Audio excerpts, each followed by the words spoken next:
තෙරුවන් සරණයි හැම දෙනාටම. අදත් අපේ සුපුරුදු සදහම් හමුව අපි මේ විදිහට ආරම්භ කරනවා. අද 2020 වර්ෂයේ 9 වෙනි මාසයේ 13 වෙනිදා ඉරිදා දවසක් අපි වෙනදා වගේම යොදාගත් ආකාරයෙන් මේ සදහම් හමුවට අපි එකතු වෙනවා. ඉතින් අපේ සුපුරුදු කල්යාණ මිත්‍ර පිරිස මේ දහම් හමුව සඳහා සහසම්බන්ධ වෙනවා.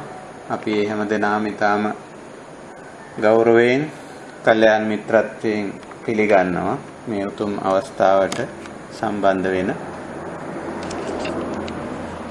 අපි මෙවැනි දහම් හමුවක් පවත්වන්නේ ඇයිද කියන කාරණේ අපි හැම දෙනාම දැන් දන්නවා.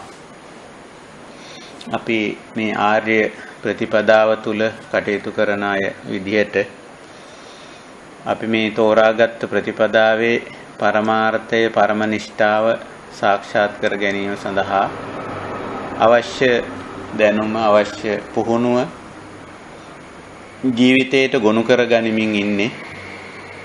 එතකොට මේ දහම් හමුවේ පරමාර්ථයත් එයමයි. අපිට අවශ්‍ය වෙනවා මේ දහම වඩා ඉක්මනින් වඩා පහසුවෙන් අවබෝධ කරගෙන මෙහි ප්‍රතිඵලයට ළඟා වෙන්න මේ ජීවිතේදීම. ඉතින් ඒ පරමාර්ථයෙන් කරන උතුම් කටයුත්තක් මේ සදහම් හමුව.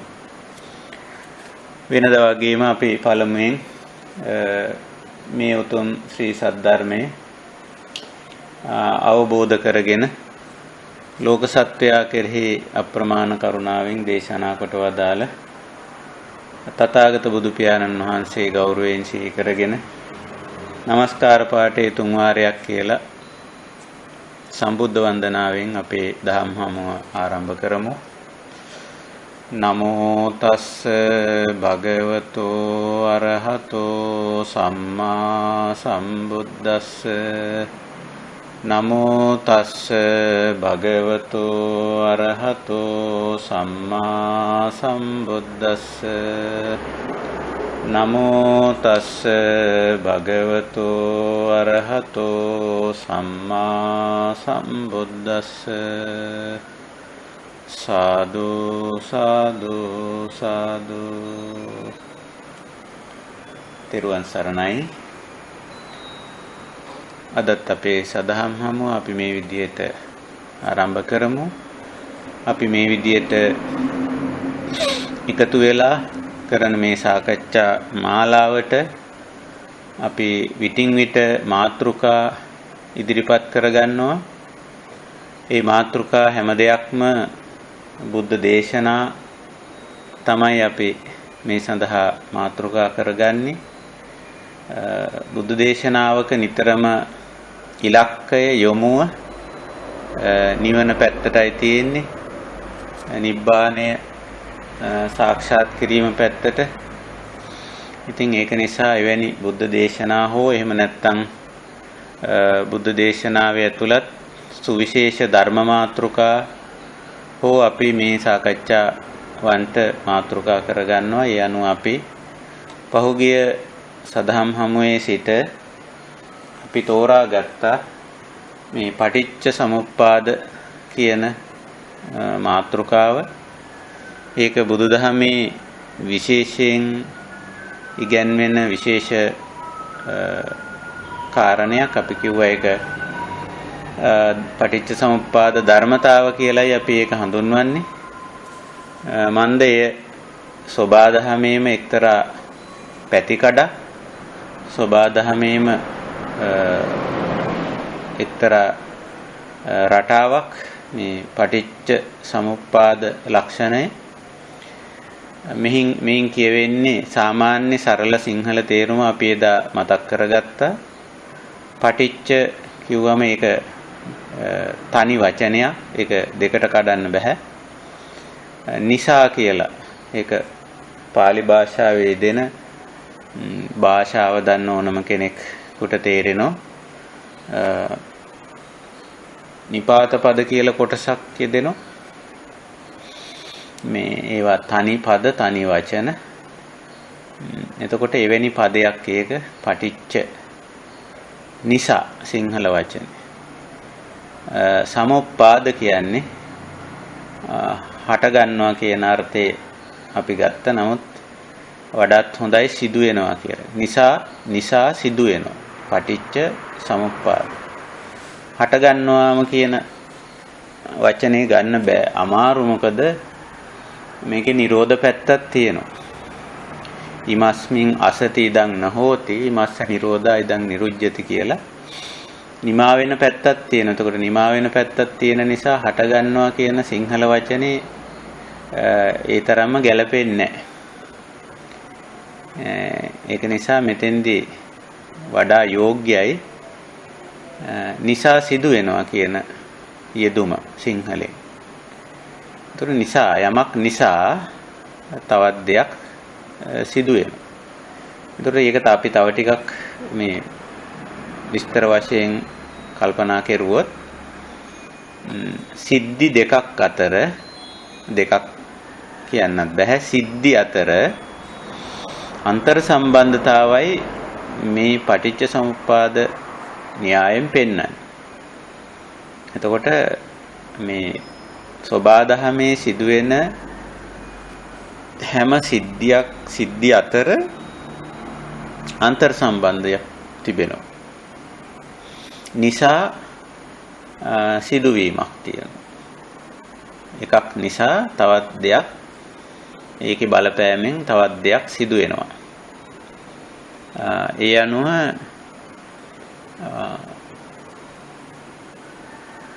එක දෙයක් හට ගන්නකොට ඒකේ බලපෑමෙන් තවත් එකක් හට ගන්නවා.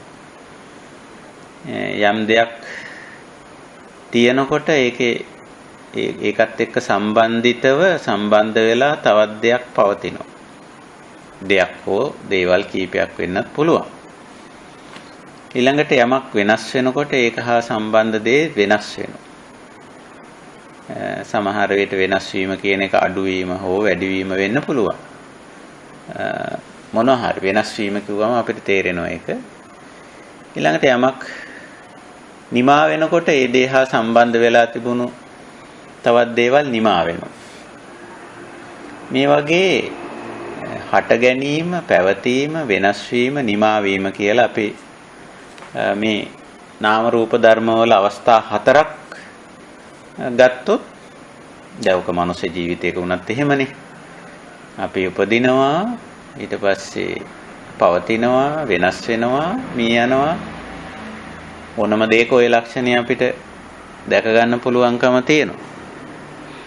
ඉතින් ඒ වගේ හැම නාම රූප ධර්මයකම හට ගැනීම, පැවතීම, වෙනස් වීම, නිමා වීම කියලා අපි අවස්ථා හතරකට ගත්තොත් මේ හතරෙම තවත් දෙයක් හා සම්බන්ධතාවයක් පෙන්වනවා. සිද්ධි අතර අන්තර් සම්බන්ධතාවයක් පෙන්වනවා. නිසා සිදු වෙනවා. එතකොට මේක සෝබාදහමේ ලක්ෂණයක්. සෝබාදහමේ ලක්ෂණයක්. ඒක බුදුරජාණන් වහන්සේ මතු කර දීමක් කරනවා, පෙන්වා දීමක් කරනවා. ඒක තමයි මෙතන තියෙන විශේෂත්වය. පෙන්වා දීමක් කරනවා. ඉතින් ওই විදිහට හේතුඵල ධර්මතාවය කියන එක අපි මූලික වශයෙන් අවබෝධ කරගත්තා, තෝරාගත්තා, වටහාගත්තා පහුගිය අපේ මේ මාතෘකාව ආරම්භක සාකච්ඡාවේදී. එතෙන්දි තව මේ හේතුඵල න්‍යාය කියන මේ වාක්‍ය හතරකින් ඉදිරිපත් වෙන කාරණේ මේ සමහර අය මං හිතන්නේ අහලා තිබුණා. ඒක අන්තර්ජාලයට ඇතුල් කරලා තිබුණා. මේ අවශ්‍යත්වන්ට දැන ගැනීම සඳහා. ඉතින් මම හිතන්නේ න්‍යාය කියන දේ නැත්නම් මූලික කාරණේ කියන දේ වාක්‍ය හතරකින් තියෙන්නේ. ඒක හැමතැනම සඳහන් වෙනවා. නැවත මම ඒක කිව්වොත් ඉමස්මින් සති ඉදං හෝති. ඒක අපි මේ අන්තර්ජාලයේ මේ අපේ ගිණුමේ ඇතුළත් කරලා තියෙනවා. නිවෙන මග ගිණුමේ. ඒක බොහෝ තැන්වල සඳහන් වෙනවා පටිච්ච සමුප්පාද න්‍යාය හැටියට. ඒකේ සරල තේරුමත් අපි ඇතුල් කරලා තියෙනවා. මේ ඇති කල්ලි මේ වේ. ඉමස්මින් සති ඉදං හෝති. එතකොට අර යමක් ඉමස්මින් කිව්වම ඒක මොකද්ද කියලා කියන්නේ නැහැ. යම් සිදුවීමක් යම් දෙයක් යම් නාම ධර්මයක් රූප ධර්මයක් නැත්නම් යම් නාම රූපයක් මොකක් හරි ඉමස්මින් සති මෙය ඇති කල්හි ඉදං හෝති මෙය වෙයි. තව දෙයක් ඒක හා සම්බන්ධව පවතිනවා. ඒකයි මේ කිව්වේ. ඉමස්ස උප්පාදා ඉදං උප්පජ්ජති කියනකොට යමක් හට ගන්නකොට ඒ සහ සමග තවත් දේවල් හට ගන්නවා කියන්නේ. ඉමස්මින් අසති යමක් මෙහි නැති කල්ලි මෙය නැති කල්ලි මෙය නොවේ. ඉමස්ස නිරෝධා ඉදං නිරුජ්ජති මෙය නිමාවන විට මෙයද නිමා වෙයි කියලා. ඒ විදිහට. ඉතින් ඔය ආකාරයට මේ මූලික න්‍යාය එහෙමයි. ඒ න්‍යාය මේක සෝබාදහමේ න්‍යාය. බුදුරජාණන් වහන්සේ මේ න්‍යාය පදනම් කරගෙන නැත්නම් ඒක ආධාර කරගෙන මේ පෙන්눔 කරන්නේත් ආපස්සට සෝබාදහමමයි. සෝබාදහමේ යම් සංසිද්ධිමයි බුදුරජාණන් වහන්සේ පැහැදිලි කරන්නේ. ඉතින් මෙතන මේ හේතුඵල ධර්මතාව යටතේ පැහැදිලි කරන ප්‍රධාන සංසිද්ධිය මේ දුක. ඉතින් ඒක නිසා පටිච්චසමුප්පාද න්‍යාය පටිච්චසමුප්පන්න න්‍යාය පැහැදිලි කරන බොහෝ තැන්වල බුදුරජාණන් වහන්සේ පැහැදිලි කරන්නේ මේ න්‍යායෙන් දුක ඇති වෙන ආකාරයත් දුක නැති වෙන ආකාරයත්. ඒ කියන්නේ දුක්ඛ සමුදයත් දුක්ඛ නිරෝධයත් කියන මේ චතුරාර්ය සත්‍ය ධර්මයෙන් ප්‍රධාන අංශ දෙකක් පැහැදිලි කරන්න පටිච්චසමුප්පාද න්‍යාය අවශ්‍ය වෙනවා. ඉතින් දුක්ඛ සමුදය පැත්ත දැන් මෙතන ඉඳලා අපි අපේ සාකච්ඡාවට මාතෘකා කරගන්නේ මේ දුක්ඛ සමුදය සහ දුක්ඛ නිරෝධ කියන මේ අංශ දෙක. ඒ දෙක තමයි මේකෙන් පැහැදිලි කර ගැනීම අවශ්‍ය වෙන්නේ. ඒ සඳහා තමයි මේ පටිච්චසමුප්පාද මේ ධර්මතාවය බුදුරජාණන් වහන්සේ පැහැදිලි කරන්නේ නැත්නම් ඉදිරිපත් කරන්නේ ඒ සඳහා. ඉතින් අපි කැමති මෙතෙන් සිට අපේ සාකච්ඡාවේදී ඒ කොටස ඉදිරියට ගන්න ඒ දේ. ඉතින් මේ පටිච්චසමුප්පන්න ධර්ම ටික කාටත් මතකයි කටපාඩම් තියෙනවා. අවිද්‍යා පත්‍ය සංඛාරා සංඛාර පත්‍ය විඥානං විඥාන පත්‍ය නාම රූපං ආදී වශයෙන් දැක්වෙන මේ කාරණා ටික. එතකොට මේකේ සාමාන්‍යයෙන් සමුදය පැත්ත සාකච්ඡා කරනකොට හේතුඵල ධර්මතාවයට අනුව අග ඉඳලා පටන් ගැනීමක් තමයි පෙන්눔 කරන්නේ. මේ සාමාන්‍යයෙන් අපි අවිද්‍යා පත්‍ය සංඛාරා සංඛාර පත්‍ය විඥානං කියලා සමුදය පැත්ත කියලා තිබ්බට මේක සොයාගෙන යද්දී බුදුරජාණන් වහන්සේ ආරම්භ කරන්නේ නිතරම මේ පවතින ගැටලුවෙන් පටන් ගන්න. දුක කියන එකනේ දැන් පවතින ගැටලුව.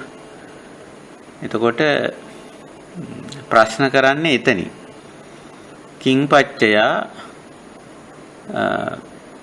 දුක්ඛ දෝමනස්සුපායාස සම්භවಂತಿ. කිං පච්චයා ජරා ව්‍යාධි මරණ ශෝක පරිදේව දුක්ඛ දෝමනස්සුපායාස සම්භවಂತಿ. කිං පච්චයා මේ පච්චයා කියන්නේ පච්චය කියන්නේ හේතුව කියන එකයි. කිං පච්චයා කුමක් නිසාද ජරා ව්‍යාධි මරණ ශෝක පරිදේව දුක්ඛ දෝමනස්ස උපායාස ඇතිවන්නේ. දැන් ඒ ටිකනේ අපිට තියෙන ගැටලුව. ජීවිතේ අපිට අපි දුක කියන්නේ අපිට විසඳාගත යුතු ගැටලුව වෙන්නේ අපේ අතේ තියෙන ගැටලුව වෙන්නේ ඒකනේ. එතකොට ඒ අනුව ඒකෙන් ප්‍රශ්න කරන්නේ වර්තමානයෙන් සාමාන්‍යයෙන් බුදුරජාණන් වහන්සේ වර්තමානයෙන් පටන් ගන්න නිතරම ඇති දෙයින් මේ තියෙන දේ ගැන වර්තමාන දේ ගැන කතා කරනවා මිසක බුදුවරු අනාගත දේ ගැන අතීත දේ ගැන කතා කිරීම බුදුවරුන්ගේ සිරිත නොවේ. එතකොට වර්තමාන දේ බලපුවාම වර්තමානයේ අපිට තියෙන සත්‍යයට තියෙන ගැටලුවක් තමයි මේ ජරා ව්‍යාධි මරණ ශෝක පරිදේව දුක්ඛ දෝමනස්ස උපායාස අප්පිය සම්පයෝග පිය විප්පයෝග ඉච්ඡාලාභ මේ වගේ කිසියම් ආකාරයක පෙළෙන ස්වභාවයන් ටිකක්කට අපි මූණ දෙමින් සිටිනවා. ඒවා ඉතින් අපි එකින් එක විස්තර කරන්න අවශ්‍ය නැහැ. මොකද අපි පහුගිය සතිපට්ඨාන භාවනා පිළිබඳව අපි කරගෙන ආවා වූ සාකච්ඡා මාලාවේදී මේ චතුරාර්ය සත්‍ය දුක්ඛ සත්‍ය අපි උඟා පැහැදිලි කරගෙන තියෙනවා. ඒක දැන් අපි අපේ ජීවිතය තුළින් දැක ගන්න අපිට පුළුවන්කම තියෙනවා. අපි හැමෝම මේ ජරාවටපත් වෙමින් යනවා.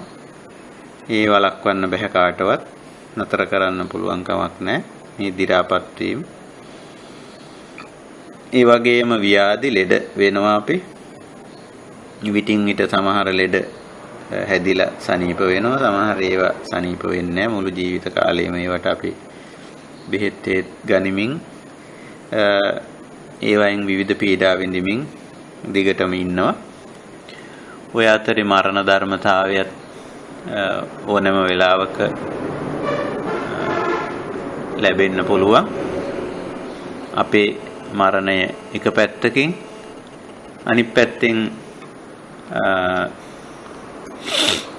මේ පිය පුද්ගලයන්ගේ මරණය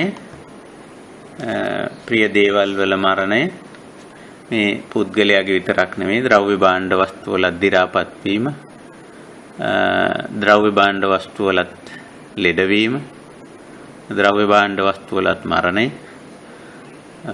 පුද්ගලය හැටියට ගත්තම තමන් අනිත් අය ඒ අයගේ දි รา පත් වීම ලෙඩවීම මරණය මේ ධර්මතා වලට අපි මුහුණ දෙමින් සිටිනවා. ඒකයි ස්වභාවය.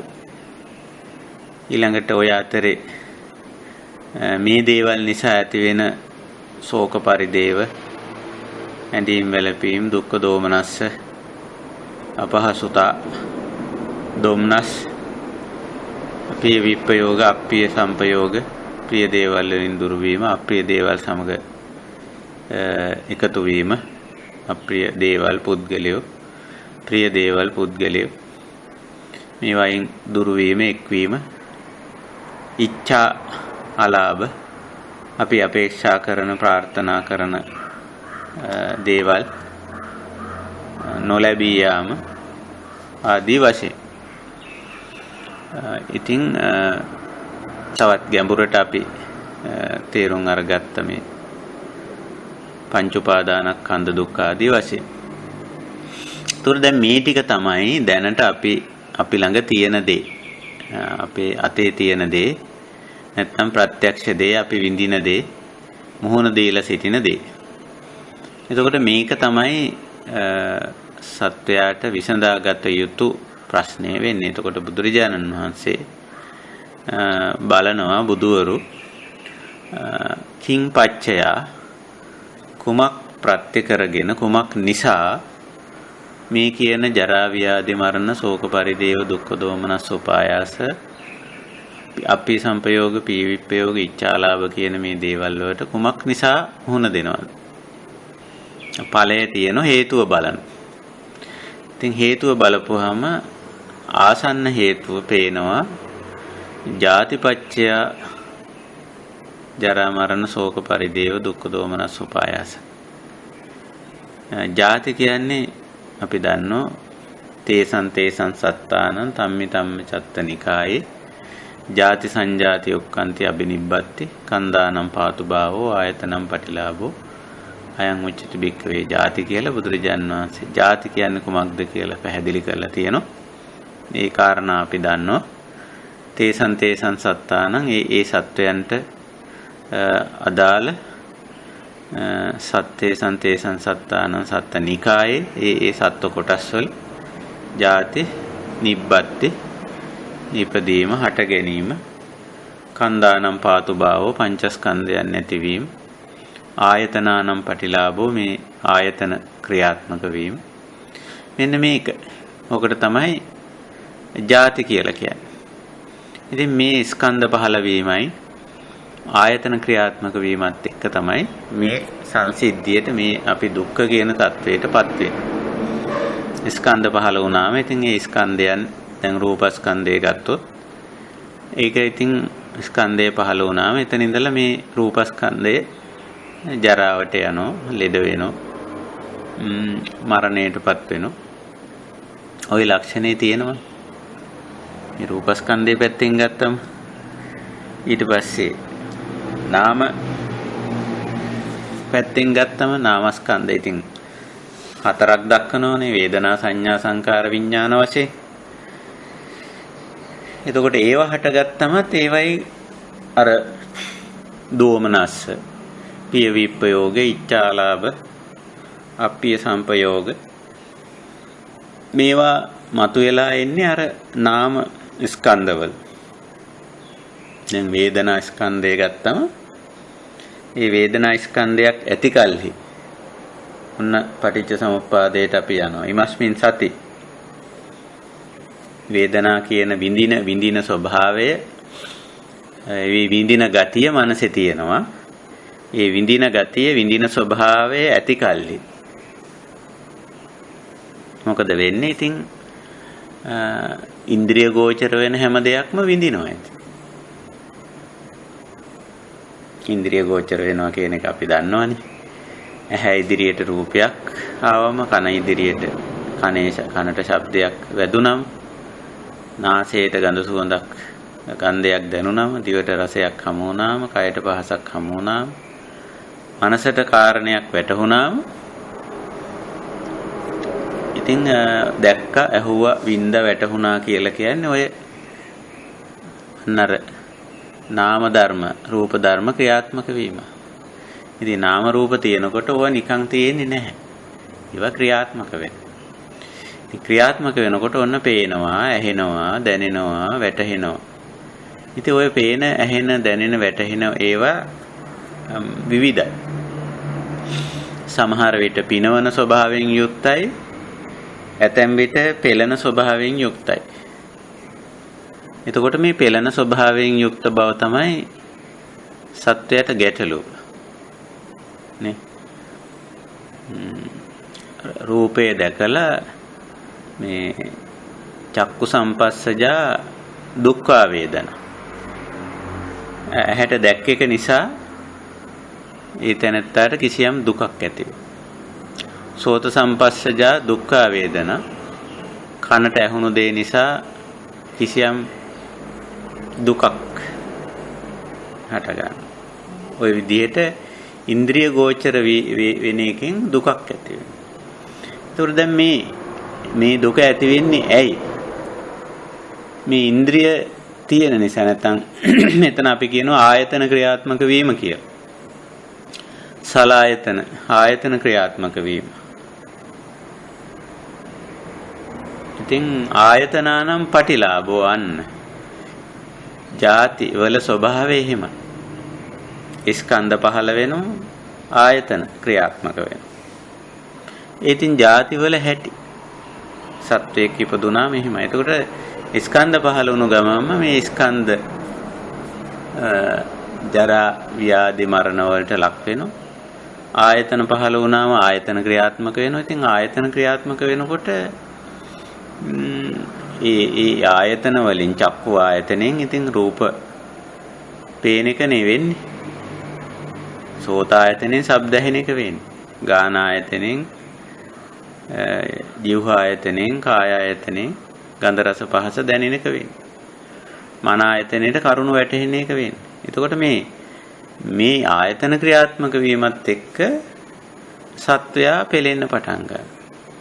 පිනවීමකුත් තියෙනවා තන ආයතන ක්‍රියාත්මක වෙද්දී. දැන් චක්කු සම්පස්සජා දුක්ඛ වේදනා විතරක්ම නෙවෙයි. චක්කු සම්පස්සජා සුඛ වේදනා වෙන්නත් පුළුවන්.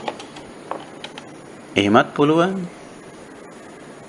දුක්ඛ වේදනා විතරක් නෙවෙයි. සුඛ වේදනා වෙන්නත් පුළුවන්. ඉතින් කොහොම නමුත් මේ ගැටලුව සත්‍යයට මේ දුක්ඛ මේ මතු කරන්නා වූ දුෂ්කරතාවය. එතකොට අපි ඒක අවබෝධ කරගන්න ඕනේ. මේක එක්තරා ස්වභාවික සංසිද්ධියක් විදියට. ಜಾති වුණොත්, ඒ කියන්නේ උපන්නොත් එතන තියෙනවා ස්වභාවික සිද්ධි ටිකක්. මේක ධර්මතාවයක් කියලා අපි කියන්නේ. දැන් අපි ධම්මානුපස්සනා කොටස පහු කරලා තියෙන නිසා අපිට මේ පටිච්චසමුප්පාද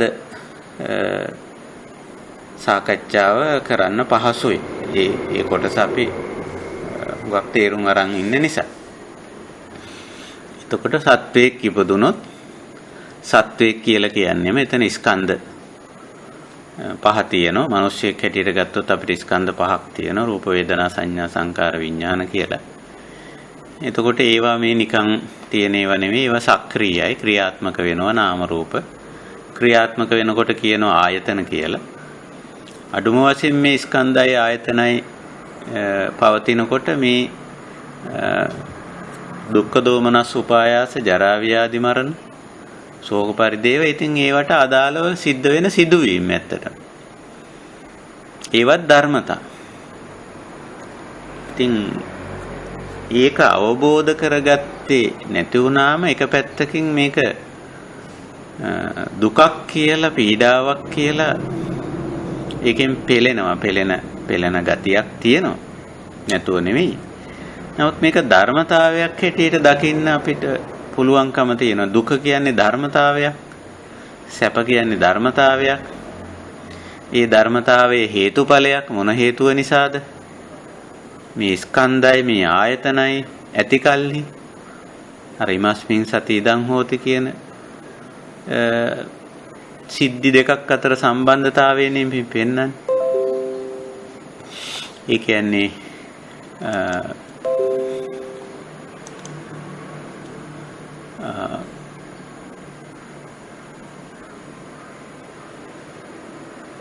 ස්කන්ධ සහ ආයතන ඇතිකල්හි ස්කන්ධ සහ ආයතන ක්‍රියාත්මක වන කල්හි වේදනා ඇති වේ. ඉතින් සුඛ වේදනා, දුක්ඛ වේදනා, දුක්ඛම සුඛ වේදනා තුනම ඇති වෙනවා. නමුත් අර සත්වයාගේ සිරිතක් තියෙනවා මේ වැඩිපුර දුක්ඛ වේදනාවට බර ගතියක්. නැත්නම් ඒකත් එක්ක පොරකන ගතියක් තියෙනවා. සුඛ වේදනාව පසුපස හඹා යන ගතියක් තියෙනවා.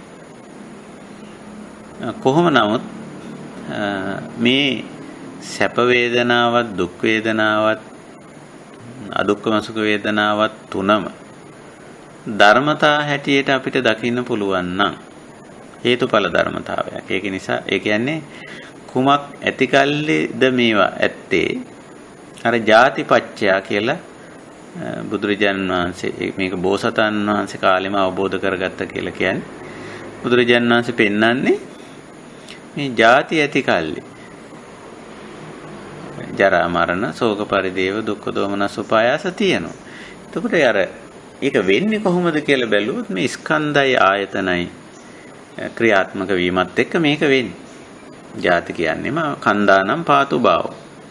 ස්කන්ධ ඇතිවීම. ඊට පස්සේ ආයතනානම් පටිලාභෝ. සලආයතන ක්‍රියාත්මක වීම. එතකොට මේක දැන් අපි අරගෙන තියෙන්නේ දුකක් සැපක් ආදී වශයෙන්නේ. දුකක් සැපක් ආදී වශයෙන් ගන්නෙ නැතුව අපිට පුළුවන් ද මේ සිද්ධිය ධර්මතාවයක් විදිහට දකින්න, හේතුඵල ධර්මතාවයක් විදිහට. එහෙම දකින්න අපිට දැන් පුළුවන් වෙන්න ඕනේ. මේ ජීවිතේ දුක්ඛ දෝමනස්ස තියෙනවා, සුඛ සෝමනස්ස තියෙනවා. දෙකම තියෙනවානේ. බොරු නෙවෙයිනේ. එතකොට ඒ දෙකම අපි ඔය සාමාන්‍යයෙන් අසුතවා පුතුජන කෙනෙක් හඳුන්වන ආකාරයට සුඛ සෝමනස්ස දුක්ඛ දෝමනස්ස කියලා එකකට නිකන් උද්දාම වෙන උඩ පනින හඹා යන ගතියක් නැතුව අනිත් එකට දැවෙන එකකින් පලා යන්න දරන උත්සාහයක් නැතුව මේ දෙක ධර්මතා දෙකක් විදිහට අපිට දකින්න පුළුවන් නේ. ස්කන්ධ ඇති කල්හි ආයතන ඇති කල්හි ඉමස්මින් සති ඉදං හෝති. මේවා වෙනවා. ඇහක් තියෙනවා නම් පේනවනේ. කනක් තියෙනවා නම් ඇහෙනවනේ. ඒකයි මේ හේතුඵල ධර්මතාවය. කන ඇහැ ඇති කල්හි ඉමස්මින් සති පෙනේ. ඉදං හෝති. කන ඇති කල්හි ඉමස්මින් සති ඇසේ. ඉදං හෝති. නාසය ඇති කල්ලි ගඳ සුවඳ දැනේ. දිව ඇති කල්ලි රස දැනේ. කය ඇති කල්ලි පහස දැනේ. මනසක් ඇති කල්ලි වැටහෙයි. එතකොට මේවා මේ කාගේවත් වැරද්දක්වත් අඩුපාඩුවක්වත් දෝෂයක්වත් නෙවෙයිනේ. හේතුඵල ධර්මතාවයක්නේ. ඉතින් ওই විදිහට අපිට හුඟක්ම වැදගත් වෙනවා මේකේ ගොඩාක් ඉස්සරහට මේ හේතුඵල ධර්මතාවයේ ගොඩක් ඈතට නොගියත් තව ඉස්සරහට පෙන්නන අවිද්‍යාව දක්වා මේ කාරණේ අපිට ගෙනියන්න පුළුවන්. සාකච්ඡාව ඉස්සරහට ගෙනියන්න පුළුවන්. නමුත් යම් කෙනෙකුට මේ පළවෙනි සිද්ධි දෙකේ අන්තර් සම්බන්ධය ජාති සහ ජරා මරණ ශෝක පරිදේව දුක්ඛ දෝමනස් උපායාස කියන මේ සිද්ධි දෙකේ අන්තර් සම්බන්ධය හේතුඵල ධර්මානුකූලව අවබෝධ කරගත්ත නිවන සාක්ෂාත් කරන්න පුළුවන්. මේ ලොකු මෙතනම අවිද්‍යාව දුරු වෙනවා. දැන් මෙතන සාමාන්‍යයෙන් අසුතවා පුදුජන කෙනෙක් ලොකු අවිද්‍යාවක ඉන්නේ. මොකද්ද මේ ජාති තියාගෙන ජරා මරණ ශෝක පරිදේව දුක්ඛ දෝමනස් උපායාස වලින් ගැලවෙන්න ඕනේ කියලා. ජාති තියාගෙන. නමුත් මෙතන සබාධමේ ලක්ෂණේ නම් ජාති ඇති කල්හි, ඒ කියන්නේ ඉපදීමක් ඇති කල්හි ජරා මරණ ශෝක පරිදේව දුක්ඛ දෝමනස් උපායාස ඇත. එතකොට අසුතවා පුතුජන මට්ටමේදී මේ හේතුඵල ධර්මතාවයේ තේරෙන්නේ නැහැ. හේතුඵල ධර්මතාවයට අනුව හිතන්න බෑ කියලා කියන්නේ ඒක. අපි ජාතිය තියාගෙන ජරා මරණ එපා කියලා. ඒකයි මෙතන අසුතවා පුතුජන මට්ටමේදී තියෙන ගැටලු. ඉතින් ඒක වෙන්නේ නැහැනේ. ඒක සබාධමයට විරුද්ධයි. විකෘති දෙයක්නේ. ජාතිය තියාගෙන නැත්නම් මේ ජීවිතය තියාගෙන අපි අනිත් ඒවා එපා කියලා. ජරාව එපා, ව්‍යාධි එපා, මරණ එපා, අප්පිය සංපයෝග එපා, පිය විප්පයෝග එපා, ඉච්ඡාලාභ එපා. මේ වගේ දේවල් කියන. එතකොට මේක තමයි අවිද්‍යාව. දැන් මේ පටිච්ච සමුප්පාද ධර්මතා බුදුරජාණන් වහන්සේ පැහැදිලි කරන්නේ අවිද්‍යාව පත්‍ය කියලානේ. දැන් මෙතන තියෙනවා සත්‍යයේ අවිද්‍යාව අපි අවබෝධ කරගන්න ඕන. මේ හැම සංසිද්ධි දෙකක් අතරම තියෙන පටිච්ච සමුප්පන්න ස්වභාවය නොතේරෙන ගතිය, නොවැටහෙන ගතිය තමයි අවිද්‍යාව කියලා කියන්නේ. අඩුම ගානේ මේ අන්තිමටම තියෙන සිද්ධි දෙක අතර අන්තර් සම්බන්ධතාවය දැනගන්න පුළුවන් නම්, දැක ගන්න පුළුවන් නම් එතනම මේ ප්‍රශ්නේ ඉවර වෙනවා. මේ ගැටලුව ඉවර වෙනවා. ජාති සහ ජරා මරණ ශෝක පරිදේව දුක්ඛ දෝමනස්ස. එතකොට දැන් එතන අර එක සිද්ධියක් නිසා සිද්ධි කීපයක්නේ. මේක නිසා මේක කිව්වොත් එකක් නිසා තව එකක් කියලා ගන්න බෑ. එකක් නිසා තව ගොඩක් කියලා අපිට ගන්න පුළුවන්. ඒ විදිහට මං හිතනවා මෙන්න මේ කාරණේ අපිට හේතුඵල ධර්මතාවයට අනුව හේතුඵල න්‍යායට අනුව තේරුම් ගන්න පුළුවන්. එහෙමනම් දැන් අපි මේ ජීවිතයේ අපි ජරා මරණ එපා කියනවනම් ශෝක පරිදේව දුක්ඛ දෝමනස් උපායාස ඉච්ඡාලාභ පිය විප්පයෝග අප්පිය සංපයෝග එපා කියනවනම් මේ ಜಾති තියාගෙන අරව එපා කියනවනම් ඔන්න එතකොට ලොකු අවිද්‍යාවක්. අවිද්‍යාපච්චය. අවිද්‍යාව නිසා මේ සිදුවෙන දෙයක්. ඉතින් මේ ලින්ක් එක මේ අන්තර් සම්බන්ධතාවය මේ එකිනෙක මත පවතින ගතිය එකිනෙකට සම්බන්ධතාවයක් පෙන්වන මේ කාරණේ ධර්මතාවක් හැටියට තේරුම් ගත්තන එපමණකින් ඒක නිමයි. එතනින්ම මේ දුක්ඛය මේ නිරෝධ කරන්න පුළුවන්. නැත්නම් මේ දුක් චක්‍රය එතනින්ම අවසන් කරන්න පුළුවන්. එතකොට දැන් කෙනෙක් කියන්න පුළුවන්, කෙනෙක් අහන්න පුළුවන්. එතකොට මේ හේතුඵල සම්බන්ධතාවය දැකීමෙන්ම දුක ඉවර වෙනවද? දුක ඉවර වීමක් නෙවෙයි ඇත්තටම මෙතන තියෙන්නේ. දුක තේරුම් ගැනීම. තේරුම් ගත්ත කෙනා තේරුම් නොගත්ත කෙනයි තේරුම් ගත්ත කෙනයි ඒකට ප්‍රතිචාර දක්වන විදිය වෙනස්නේ. මේ දුක කියන එකේ හේතුඵල සම්බන්ධතාවය නොදැක්ක කෙනා නැවත නැවත දුක හට ගන්නවා ගැනීම, ඊට පස්සේ දුකෙන් පෙළීම, ඒ දුක්ඛ ස්වභාවය එක්ක මෝඩ විදිහට සටන් කිරීම, මේවා හරහා තව දුක් හදා ගන්න. නමුත් මේ දුක හේතුඵල ධර්මතාවයක් හැටියට තේරුම් ගත්ත කෙනා එයා කොහොමද මේ දුකත් එක්ක කටයුතු කරන්නේ? මේ ජරාව, මේ ව්‍යාධිය, මේ මරණය, අප්පිය සංපයෝග, පිය විප්පයෝග, ඉච්ඡාලාභේ මේවත් එක්ක එයා කොහොමද කටයුතු කරන්නේ? එයා බොහොම සබුද්ධිකව කටයුතු කරනවා. ජරාව දැන් දන්නවා දුකක් නෙවෙයි, කිසියම් වැරදීමක් අත්වැරද්දක් වැරදි වැඩක් කෙරුවා නෙවෙයි, මේක හේතුඵල ධර්මතාවයක්. එහෙනම් ජරාව එක්ක ජරාව උරුමයි, ජරාව ධර්මතාවයක්. එහෙනම් ඉතින් ඒ දි รา පත් වීමත් එක්ක ඒකෙන් අර සංඛාර දුක්ඛය හදාගන්න නැතුව ආපහු නිකන් ප්‍රශ්නේ වැඩි කරගන්න නැතුව ප්‍රශ්නේ දිග්ගස්ස ගන්න නැතුව මේකත් එක්ක කටයුතු කරන්න පුළුවන්, ක්‍රියාත්මක වෙන්න පුළුවන්. එතකොට දැන් දුක ජාති නිසා ඇති වුණා කියන එක මේ ජරාව දකිනකොට ජරාව නිසා ආපහු සංඛාර දුක් හදාගන්නේ නැහැ. මේ දි รา පත් වීම පිළිගන්නවා, බාර ගන්නවා, මේක හේතුඵලයක් කියලා.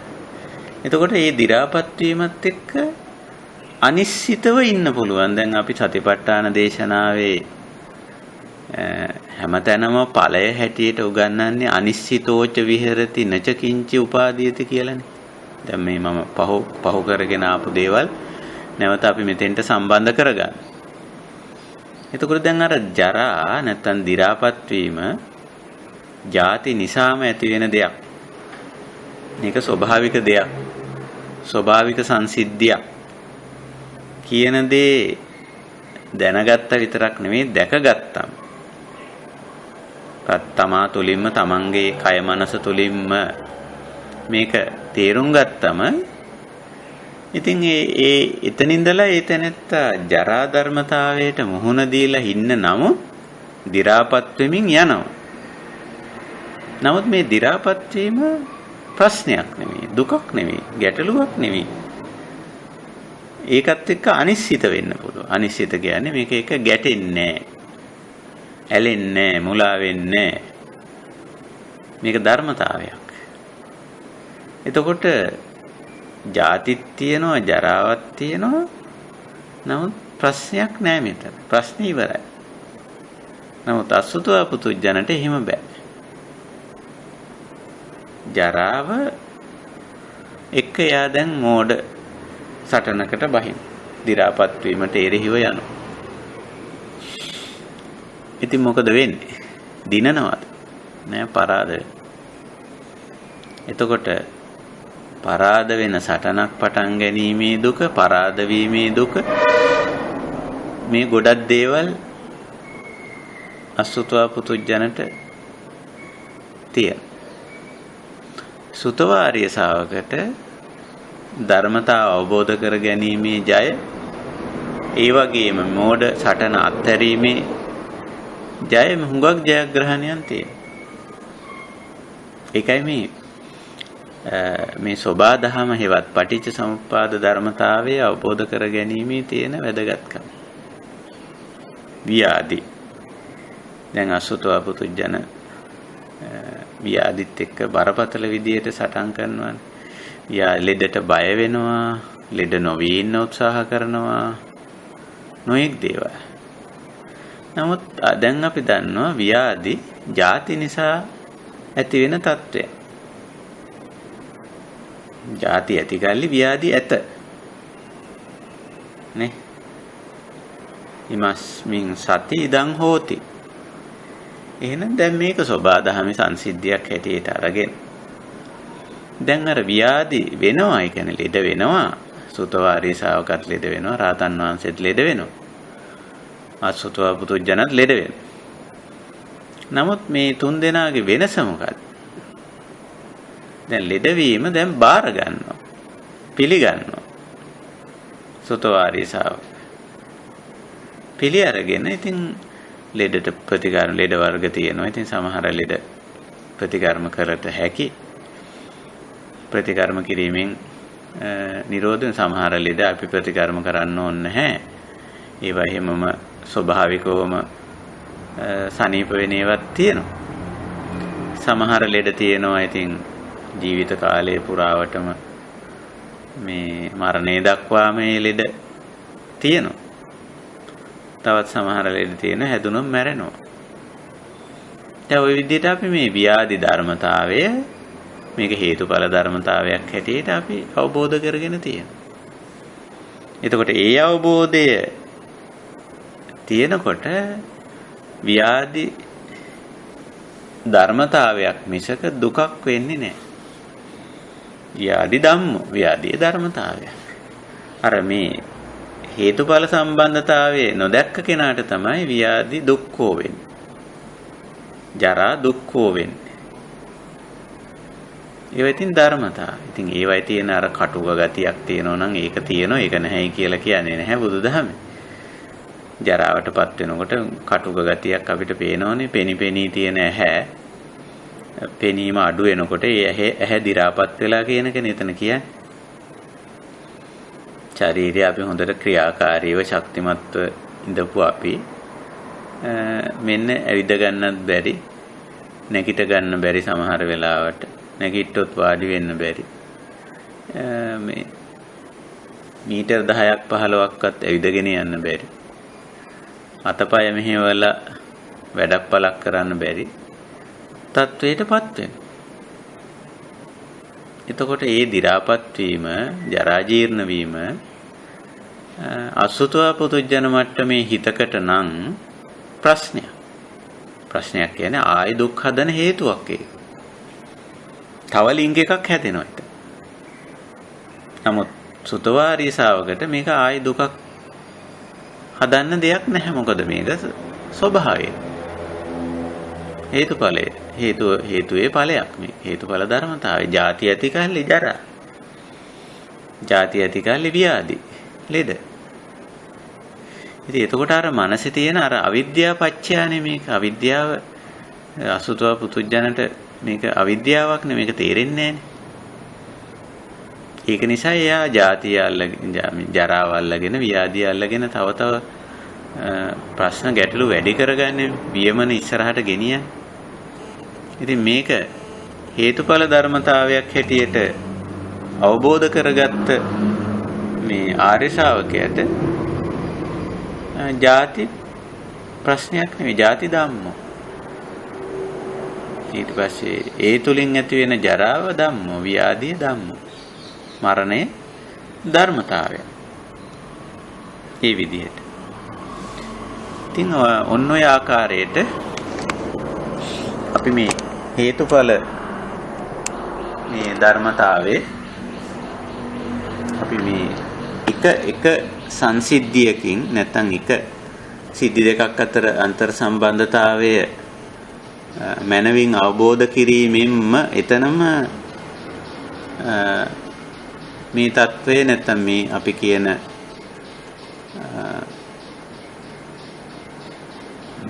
අවිද්‍යාව ඒක දුරු වෙනවා. ඒකයි ස්වභාවය. ඉතින් අපිට ওই උතන තියෙන තවත් සිද්ධි වලට අපිට යනවා නම් හොඳයි කියලා මම හිතන්නේ. ජරා ව්‍යාධි ළඟට මරණ ධර්මතාවය ගත්තොත් ජාතිපච්චය මරණ. ඉපදුනොත් මැරෙනවා. අපි ඉපදීම තියාගෙන මරණය එපා කිව්වොත්, දැන් උපන්න යම් සත්වයක් කිව්වොත් මට මැරෙන්න නම් බෑ, මරණ ධර්මතාවය මට එපා. එතකොට එතන සබාධම තේරුම් අරන් නැහැනේ. හේතුඵල ධර්මතාවය අවබෝධ කරගෙන නැහැනේ අපි ජාති තියාගෙන මරණ එපා කියන. ඒක තමයි අවිද්‍යාව කියලා කියන්නේ. අවිද්‍යා පත්‍ය. අවිද්‍යාව නිසා මේක ඇතුලේ තියෙන මේ එකිනෙක මත පවතින ලක්ෂණ එකිනෙකට මත පවතින වෙනස් වෙන ලක්ෂණ දකින්නේ නැහැ. අවබෝධ කරගන්නේ නැහැ. ඉතින් අන්න ඒ ස්වභාවය මේ අපි මේ මෙතෙන්දී කතා කරන්නේ, සාකච්ඡා කරන්නේ. ඉතින් ওই විදිහට මරණ ධර්මතාවයත් එහෙමයි. අපි මරණය කිව්වම බොහොම විශේෂ සිද්ධියක්. ජීවිතය ගත්තොත් නිමා වෙනවා. ද්‍රව්‍ය භාණ්ඩ වස්තු ගත්තොත් ඒවා නැවත භාවිතා කරන්න බැරි මට්ටමට ඇද වැටෙනවා. ඒකට තමයි මරණ ධර්මතාවය කියලා කියන්නේ. ඉතින් මරණ ධර්මතාවය ජාතිපච්චය උපන්න ඕනම කෙනෙකුට ස්වභාවිකයි. නමුත් අපි සත්වයකට කැමති නෑ. ජීවිතයක් අවසන් වෙනවට කැමති නෑ. ද්‍රව්‍ය භාණ්ඩයක් වස්තුවක් සම්පූර්ණයෙන්ම වැඩකට ගන්න බැරි තත්වයට පත් වෙනවට කැමති නෑ. ගහක් කොළක් මැරිලා යනවට කැමති නෑ. එතකොට මේ අකමැති වීම තුල තමයි මේ ආපහු පටන් ගන්න දුක. නැත්තම් මේක ධර්මතාවයක් කොහොම වෙනවා, ඒක විය යුතුයි කියන්නේ ඒක සබාධමේ සංසිද්ධියක් කියන තැන ඉන්න නැත්තම් ඒ தત્ත්වයෙන් මේක බාර ගන්න අපේ මනස අසුතව පුදුජන මනසට බෑ. ආර්ය ශාවකට පුළුවන්. රාතන් වහන්සේ මේක පිළි අරගෙන ආර්ය ශාවක මනස තාමත් මේක ගන්න හුරු වෙනවා. සීක. එහෙම. ඉතින් අර ධර්මතාවයක් ඒක. ඉතින් කොහොම නමුත් අපි මේක ගැන එච්චරම එකඟතාවයක් නැහැ. ඉතින් අපි මරණය ගැන කියනකොට සමහර වෙලාවට කියනවා ඉතින් මැරෙනවා නම් තමයි උනාට ඉතින් ඔච්චර කලින් මැරෙන්න එක හොඳ නෑනේ. ඔච්චර ලාබාල වයසේ මේ කුඩා වයසේ මේ මැරෙන එක අපරාධයක් නේ. එහෙම කියන. තව ඉතින් මරණය නොවිය යුතුයි කියන තැනට අපි හේතු කියනවා, හේතු දක්වනවා. දැන් මේ ධර්මතාවයක් බවත් දැනත් මේ ඒකෙන් පෙන්වන්නේ අර ශේෂ මාත්‍ර අවිද්‍යාව. ඉතින් අපි කියනවා මේ කුඩා වයසේ මැරෙන එක හොඳ නෑනේ. අපරාධයක් නේ. එහෙම නැත්නම් අපි සමහර වෙලාවට කියන මේ විශේෂ පුද්ගලයෝ විශේෂ චරිත ලෝකේ තියෙනවානේ. මහා වටින මිනිස්සුયો නේ. බුදුරජාණන් වහන්සේ අපි උදාහරණයකට ගමු. ඉතින් බුදුරජාණන් වහන්සේ නොමැරිය යුතුයි, මරණයටපත් නොවිය යුතුයි කියන අදහසේනේ ඔක්කොමලා ඉන්නේ. ඒක නිති ආනන්ද හැමදෙරොන්ටත් චෝදනා කරුවේ ඔක්කොමලා. ඇයි මේ මිනිස්සයාට මැරෙන්නේ නැතුව ඉන්න කියලා ආරාධනා කරන්න තිබුණානේ කියලා. ඒ තරම් අවිද්‍යාව මේක. එතකොට ආනන්ද හැමදෙරොන්ට කරන චෝදනාව මොනතරම් අවිද්‍යාත්මකවද කියලා බලන්න. අපි මේක නිකන් මතු පිටින් බලපුවාම කියන ඇත්තනේ ඉන්න බුදුහාමුදුරුවෝ තව ටික කාලයක් හිටියනම් කොච්චර හොඳද. ඒ වගේ දැන් සුවිශේෂ චරිතවල මරණය අපි කොහොමදවත් කැමති වෙන්නේ නැහැ. එතකොට බලන්න එතන තියෙන්නේ අවිද්‍යාවනේ. දැන් සුවිශේෂ චරිතයක් කියලා දැන් බුදුවරයා නේ අපිට අපේ දහම පැත්තෙන් වටිනාම කෙනා. ඉතින් බුදුවරයාගේ මරණය අපි පිළිගන්න සූදානම් නැහැ. නේ? ධර්මතාවයක් හැටියට. ඉතින් ඔන්න දුක. ඊට පස්සේ එතන රණ්ඩුව. චෝදනා කරනවා ඇයි මේක ආරාධනා කරේ නැත්තේ තව ටිකක් ඉන්න කියලා. දැන් මේ දෙන්නම හොඳට මේක දන්න අය, බුදුවරයාත් දන්න, බුදුරජාණන් වහන්සේත් දන්නවා මරණේ ධර්මතාවයක්. දැන් මේක ඉවරයි. ආනන්ද හාමුදුරුවෝත් සතිමත් අය අතරේ අග්‍රයි නේ. අගතැන්පත් කෙනා සතිමන්තානං අග්ගෝ. මේ දෙන්න අතරේ සංසිද්ධියක් මේ. බුදුහාමුදුරුවෝ කිව්වා ආනන්ද දැන් ඉතින් මගේ කාලය ඉවරයි. දැන් මැරෙන්න කාලය. දැන් ඉතින් මම මේ මරණ ධර්මතාවයට ඉඩ දීලා නිකන් ඉන්නවා. ආයු සංස්කාරය අත්හැරියා කියලා කියන්නේ ඒකනේ. තවදුරටත් ශරීරේ නඩත්තු කරන්නේ නැහැ ආනන්ද. ඉතින් ආනන්ද හාමුදුරන්ටත් ඕක මේ ආයි නොදන්න කෙනෙක් ය. සමහර වෙලාවට බුදුහාමුදුරුවෝ භාගයක් බණ කිව්වම ඉතිරි ටික කියන්නේ ආනන්ද හාමුදුරුවෝ. ඒ තරම් මේ ධර්මය අහලා වටහාගෙන තියෙන කෙනා. ඉතින් බුදුහාමුදුරුවෝ මැරෙනවායි මරණයේ ධර්මතාවයක් කියන එක ආනන්ද හාමුදුරුවෝ අවබෝධ කරන් ඉන්නේ. හැබැයි මේ චෝදනා කරන අයට ඒ අවබෝධය නැහැ. ඒගොල්ලෝ එක එක හේතු දාලා ඇයි බුදුහාමුදුරුවෝ තව තප්පරයක් හරි හිටියනම් මේ කොච්චර ප්‍රයෝජනයක්ද, මේ කොච්චර වටිනවද, මේ මිනිස්සයා කොච්චර වටින මිනිස්සෙක්ද ආදී වශයෙන් අනිත් අය මේ චෝදනා කරන අය මරණ ධර්මතාවය ගැන කතා කරනව මිසක මරණ ධර්මතාවය අවබෝධ කරගෙන නැහැ. ඉතින් මම මේ කියන්න ගියේ අපි මරණ ධර්මතාවයේ සමහර වෙලාවට තේරුම් අරන් තියෙන්නේ මතු පිටින්. මේක ಜಾති නිසා ಜಾතිපච්චය මරණ. උපන්නොත් මැරෙන්න වෙනවා. බුදුහාමුදුරුවොත් උපන් කෙනෙක්. ඉතින් මැරෙන්න වෙනවා. ඉතින් අපි ඔය ස්වභාවය මතුවලා එනකොට ඉදිරියට එනකොට ඉතින් සමහර වෙලාවට අපි මේ එකඟ නෑ. ඉතින් මැරෙනවා ඇත්ත තමයි මැරෙන එක. ඒ වුණාට ඉතින් මේ මිනිස්සයා වටිනවනේ. ඉතින් මේ මිනිස්සයා මැරෙන එක හොඳ නෑ. දැම්ම මැරෙන එක හොඳ නෑ. තව ටිකක් හිටියොත් හොඳයි. අපි නොයේ හේතු කාරණා මේවට ඉදිරිපත් කරනවා. අර අවිද්‍යාව නිසා. ඒක ඊටාම සියුම් අවිද්‍යාවමයි ඒක. ඔය පළවෙනි ධර්ම සංගායනාවේදී ආනන්ද හැමදෙරන්ට ඉදිරිපත් කර චෝදනාවක් නේ. අදත් ඉතින් ওই කාරණේ කවුරු හරි කතා කරුවොත් එහෙම ඕක කියනවා ඉතින්. බුදුරජාණන් වහන්සේට ඕකට තව මිත්‍යා ගොඩාක් හදාගෙන තියෙනවා.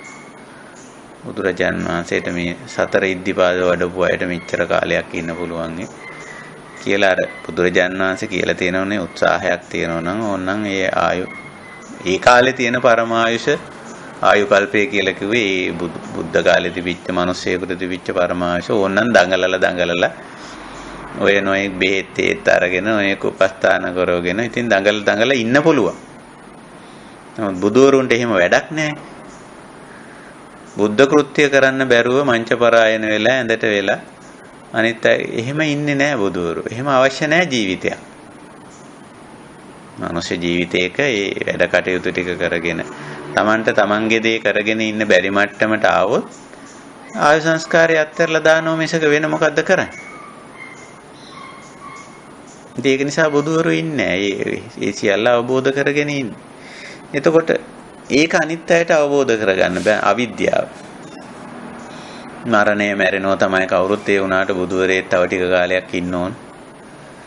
ওই විදිහට සුවිශේෂ චරිතවල මරණය නොපිළිගන්න ගතියක් තියෙනව නේද? තව ටිකක් පස්සට දාගන්න ඕන කියලා. ඇයි මේවා තමයි අපි මේ පටිච්චසමුප්පාද න්‍යාය ඇතුලේ ටිකක් ගැඹුරින් බලන දේ නේ. අපි මතු පිටින් ජරාව පිළිගන්නවා, ව්‍යාධිය පිළිගන්නවා, මරණය පිළිගන්නවා. අනික ඔව් කවුරුත් ලෙඩ වෙනවා, කවුරුත් වයසට යනවා, කවුරුත් මැරෙනවා. ඕක මොකද්ද? ඒ කතාවටනේ. නමුත් මේ ධර්මතාවයට මුහුණ දෙන්න පුද්ගලයා වශයෙන් අපි ඇතුළතින් මේකට මුහුණ දෙන தත්ත්වය මොකද්ද? ස්වභාවය මොකද්ද කියලා හොඳට විමසලා බැලුවොත් ඒකේ தත්ත්වය සම්පූර්ණ වෙනස්. ඇයි අවිජ්ජා පත්‍ය අවිද්‍යාව ඇති කල්ලි. එතකොට මේ අවිද්‍යාව කියන එක මේ පටිච්චසමුප්පන්න ධර්මවල මුලටම සඳහන් කරලා තිබුණට මේ හැම යුගලයක් අතරම අවිද්‍යාව පවතින. අවිද්‍යාව පවතිනකන් ඒ යුගලයේ නැත්තම් ඒ පටිච්චසමුප්පන්න ධර්මතා දෙක අතර සම්බන්ධය ස්වභාවික විදිහට දකින්න පුළුවන් කමක් නැහැ. පිළිගන්නේ නැහැ, බාරගන්නේ නැහැ, එකඟ වෙන්නේ නැහැ, අනිශ්චිත වෙන්නේ නැහැ. එතන ඉඳලා මේකත් එක්ක මේ අරගලය මේ ගැටලුව ඇති වෙනවා. ඒකයි ස්වභාවය. ඉතින් ඔන්න ඔය විදිහට අපි තේරුම් ගන්න ඕනේ මේ ධර්මතාවය, මේ හේතුඵල ධර්මතාවය. මේ තියෙන මේවා තමයි වැදගත් වෙන්නේ. අපි මේ ಜಾති වලින් ඉහළට තියෙන පියවරයන් අපි අවශ්‍ය නම් කතා කරමු. නමුත් ಜಾති වලින් පස්සේ තියෙන දේවල් ටික තමයි අපිට වැදගත්. මොකද දැන් අපි අත්දකින අත්විඳින මේවා පිළිබඳව හරියටම අවබෝධ කරගන්න බැරුව, පිළිගන්න බැරුව අපි කරන මේ විවිධාකාරයේ නොගැලපෙන නැත්තම් ආර්ය ශාවක භාවයට නොසුදුසු මේ ක්‍රියාකාරකම් අපි ගැඹුරින් අවබෝධ කරගත්තොත් එච්චරයි. ওই විදිහට අපි ওই මරණ ධර්මතාවය ගැන කතා කරේ. ඔය තමන්ගේ මරණයට කොහොමදවත් කැමති නැහැ. ඒක පිළිගන්න හරිම මැලි පසුබටයි. එහෙම බෑ. මම මැරෙනවා තමයි. උනාට දැම්ම මැරෙන්න බෑ. මට තව වැඩ තියෙනවා ආදී වශයෙන්. ඉතින් මරණ ධර්මතාවයට එහෙම එකක් නැහැ. මට තව වැඩ තියෙනවා, දරුවන්ගේ වැඩ තියෙනවා, ළමයින්ගේ වැඩ තියෙනවා, රටේ වැඩ තියෙනවා, තව වයස තියෙනවා. ඒ කතාවක් නෑ මරණ ධර්මතාවයට. ಜಾති ඇති කල්ලි මරණ ඇත. ඕනම වෙලාවක. මේවට වෙලාවක් කලාවක් නෑනේ. එහෙමනේ ස්වභාවය. ඊළඟට අනිත් අය අපේ වටේ පිටේ ඉන්න අය අපිට ආදරණීයයි, ගෞරවණීයයි, ප්‍රයෝජනවත්. එහෙම කියලා මරණ ධර්මතාවයට එහෙම විශේෂයක් නැහැ. මේ ගෞරවණීය පුද්ගලයෙක්, මේ විශේෂ පුද්ගලයෙක්, මේ මනුෂ්‍ය සමාජයට වටින කෙනෙක්. මේ මනුෂ්‍යයා තව ටික කාලයක් කොහොම ඉඳන්න ඕන. එහෙම එකක් නැහැ. එහෙම එකක් නැහැ. එයත් ඕනම වෙලාවක මරණ ධර්මතාවයට යටත්. ඒකනේ. ඉතින් ಜಾති ඇති කල්ලි ඉපදීමක් සත්වයක් හැටියට උපන්න නම් ජරා ව්‍යාධි මරණ ඇත. එහෙනම් ඕවා අවබෝධ කරගත්තොත් ඕවා පිළිගත්තොත් අපිට මේ ප්‍රශ්නේ විසඳෙනවා නේද? ඕක අවබෝධ කරගන්න නැති නිසා නේද, පිළිගන්න නැති නිසා නේද මේ අවිද්‍යාත්මක මෝඩ සටනක අපි නිරත වෙලා ඉන්නේ. මේක හොඳට කල්පනා කරලා බලන්න ඕන. වෙන කෙනෙක් දිහා බලනවා නෙමෙයි අප දිහා බැලීමක්. අපි මේ භාවනා යෝගීන් පිරිසක්නේ මේ සාකච්ඡාව කරන්නේ. මේ අපි කවුරුවක්වත් මේ ප්‍රසිද්ධ වෙන්න බණ කියනවාත් ප්‍රසිද්ධ වෙන්න කරන වැඩක් කරනවා නෙවෙයිනේ. අපි දැන් යම් ධර්ම මාර්ගයකට ප්‍රවේශ වෙලා තියෙන, යොමු වෙලා තියෙනවා. අපි බලනවා අපි දිහා. අපි දැන් මේ මාර්ගයේ කොච්චර දුරට ඇවිල්ලාද? අපි මේ ධර්මයේ කොච්චර ප්‍රත්‍යක්ෂ කරගෙනද? සාක්ෂාත් කරගෙනද? අපි ඒ තුල පිහිටලා ඉන්නවද? අපි කියන්නේ මම. අපි කියන කතාවත් අපි බහුවචනෙත් පැත්තකින් තියමු. තමා වශයෙන් සලකන තැනැත්තා මම මේ ප්‍රතිපත්තිය කොච්චර දුරට පිහිටලා ඉන්නවද? ඒකනේ අපිට වැදගත් වෙන්නේ. ඒකනේ අවශ්‍ය. ඉතින් මේ හේතුඵල ධර්මතාවය, හේතුඵල න්‍යාය තුල හැම දෙයක්ම තේරුම් අරගෙන ඉන්නවද? දැන් අපි කතා කරන්නේ අද එක සිද්ධි දෙකක් විතරයි. මේක තමයි වැදගත්ම මේ හේතුඵල ධර්මතාවයේ වැදගත්ම කොටස. වැදගත්ම කියන්නේ අපි හුඟක්ම ගැඹුරින් තේරුම් ගත යුතු කොටස වෙන්නේ මේක. ඉතින් ওই විදිහට ජරා ව්‍යාධි මරණ ඊට පස්සේ ඔය බුදුජාණන් වහන්සේ තවත් දේශනා කරන සංසිද්ධි තියෙනවා. ඉතින් අප්පිය සම්පයෝග, පිය විප්පයෝග, ඉච්ඡාලාභ වගේ දේවල්. ඉතින් අපිට මේ ලෝකේ ಜಾති උපන් මනුස්සයාට තියෙනවා. සාමාන්‍යයෙන් ඇසට ප්‍රිය, කනට ප්‍රිය, නාසයට, දිවට, කයට ප්‍රිය, මනසට ප්‍රිය දේවල් තියෙනවා. බොරු නෙවෙයි. නැත්තම් බුදුරජාණන් වහන්සේ ප්‍රිය කියන වචනේ පාවිච්චි කරන්නේ නැහනේ. ඒක බොරුවක් න ะ. තියෙනවා එහෙම දේවල්. ඊළඟට උපන් සත්‍යයට එහෙම ප්‍රිය දේවල් හමු වෙනවා. මුණ ගැහෙනවා. ඒකට අපි කියන්නේ ප්‍රිය සම්පයෝග කියලා. ප්‍රිය දේවල්, ප්‍රිය රූප, ප්‍රිය ශබ්ද, ප්‍රිය ගන්ධ, ප්‍රිය රස, ප්‍රිය පහස, ප්‍රිය කරුණු. ඔය ඉන්ද්‍රිය හයට හමු වෙනවා. ඒක ධර්මතාවය. එතකොට ඕක ධර්මතාවයක් හැටියට දකින්න නැතුව ඕක අල්ල ගන්නවා නම්, බදා ගන්නවා නම්, ඕක පස්සේ පන්නනවා නම්, ඒකම ඕනේ කියනවා නම්, ප්‍රිය දේම තියෙන්න ඕනේ කියනවා නම්, ඒක අවිද්‍යාවනේ. දැන් ප්‍රිය දේ නිට්ටයද? පිය රූපං සාත රූපං අපි සතිපට්ඨාන දේශනාවේදී ඔය කතා කරලා තියෙනවා. යම් ලෝකේ පිය රූපං සාත රූපං. බුදුරජාණන් වහන්සේ පිළිගන්න පිය කයට පහසුවක් වෙන, මනසට සහනයක් වෙන දේවල් තියෙන ලෝකේ. නේ? ඒක ධර්මතාවය, ස්වභාවය. පිය සම්පයෝගයත් ස්වභාවය. සමහර වෙලාවට මේ ප්‍රිය රූප, ශබ්ද, ගන්ධ, රස, ස්පර්ශ දේවල් අපේ ඉන්ද්‍රිය ගෝචර වෙනවා. ඇයි? ආයතනානම් පටිලාභේ වෙලා නේද දැන් තියෙන්නේ. සලආයතන ක්‍රියාත්මක වෙනෝනේ. ඇස, කන, නාසය, දිව, කය, මන. මේවා ක්‍රියාත්මකයිනේ. නේද? මේ හමු වෙන ඉන්ද්‍රිය ආරම්මන වලින් සමහර ඒවා ප්‍රියයි. බොරු නෙවෙයි. දැන් සමහර වෙලාවට ප්‍රිය දේවල් බලන්නත් අකහනියක් යන්නේ.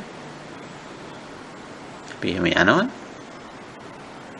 ඔය වාහන අරගෙන, නිවාඩු දාගෙන ඇවිදින මොකටද? ප්‍රිය දේවල් බලන්න. ප්‍රිය දේවල් අහන්න යන සංගීත සංදර්ශන ආරෝමී නේ. ප්‍රිය ගන්ධ සුවඳ විඳින්න, ප්‍රිය රස විඳින්න, ප්‍රිය පහස විඳින්න. එහෙම නැඹුරුවක් තියෙනවා නේ. එහෙනම් ප්‍රිය දේවල් කියලා ලෝකේ තියෙනවා. ලෝකේ තියෙනවා. ප්‍රිය සම්පයෝගයක් ධර්මතාවයක්. මොකද්ද? ಜಾති ඇති කල්ලි ප්‍රිය සම්පයෝගය ඇත. ඒක හේතුඵල ධර්ම. හැබැයි මේක ඇත කිව්වට මේක නිට්ටයද? මේ ප්‍රිය සංපයෝගයේ නිට්ටය එකක්ද? නොවෙනස්ව තියෙන එකක්ද? වෙනස් නොවි තියෙන එකක්ද? අන්න අපි එහෙම බලන්න ඕන. ප්‍රිය සංපයෝගයේ ධර්මතාවය හේතුඵල ධර්මතාවයක්. එහෙත් මේ ප්‍රිය දේවල් සමග එක්ව සිටීම නිට්ටය නැහැ. අනිත්‍යයි. අනිත්‍යයි. අන්න ඒ විදිහට බැලුවොත් මේ ප්‍රිය සංපයෝගය ප්‍රශ්නයක් වෙන්නේ නැහැ. ඕකේ අනිත් පැත්ත ප්‍රිය විප්‍රයෝගනේ. ප්‍රිය දෙයින් ඉවත් වෙන්න සිද්ධ වෙන. ඒකත් කිසියම් හේතුවක්. දැන් ප්‍රිය සංපයෝගයට අදාළ හේතුව යෙදිලා තියෙන කොට ඉමස්මින් සති ඉදං හෝති ප්‍රිය සංපයෝගේ වෙනවනේ. එතකොට ඒ හේතුව නැති කල්ලි ඉමස්මින් අසති ඉදං නොහෝති. ප්‍රිය සංපයෝගයට හේතු නැති කල්ලි ප්‍රිය සංපයෝගේ නොවේ. එතකොට අපි ප්‍රිය සංපයෝගයේදී උද්දාම වෙන්නයි ප්‍රිය විප්‍රයෝගයේදී දුක් වෙන්නයි දෙයක් නැහනේ. මේක හේතුඵල ධර්මතාවයක් හැටියට දකිනවනේ.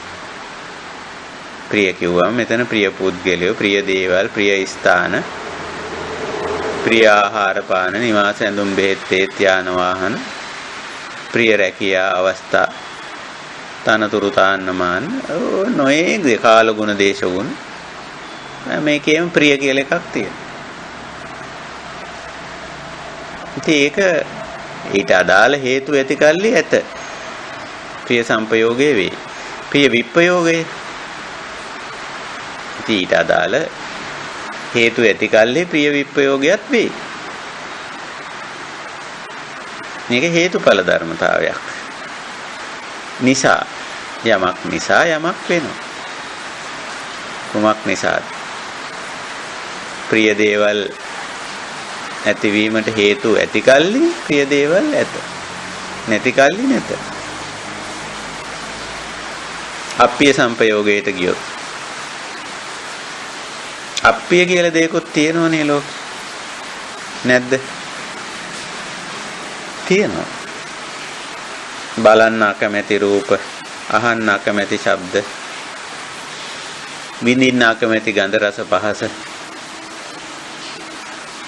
මනසට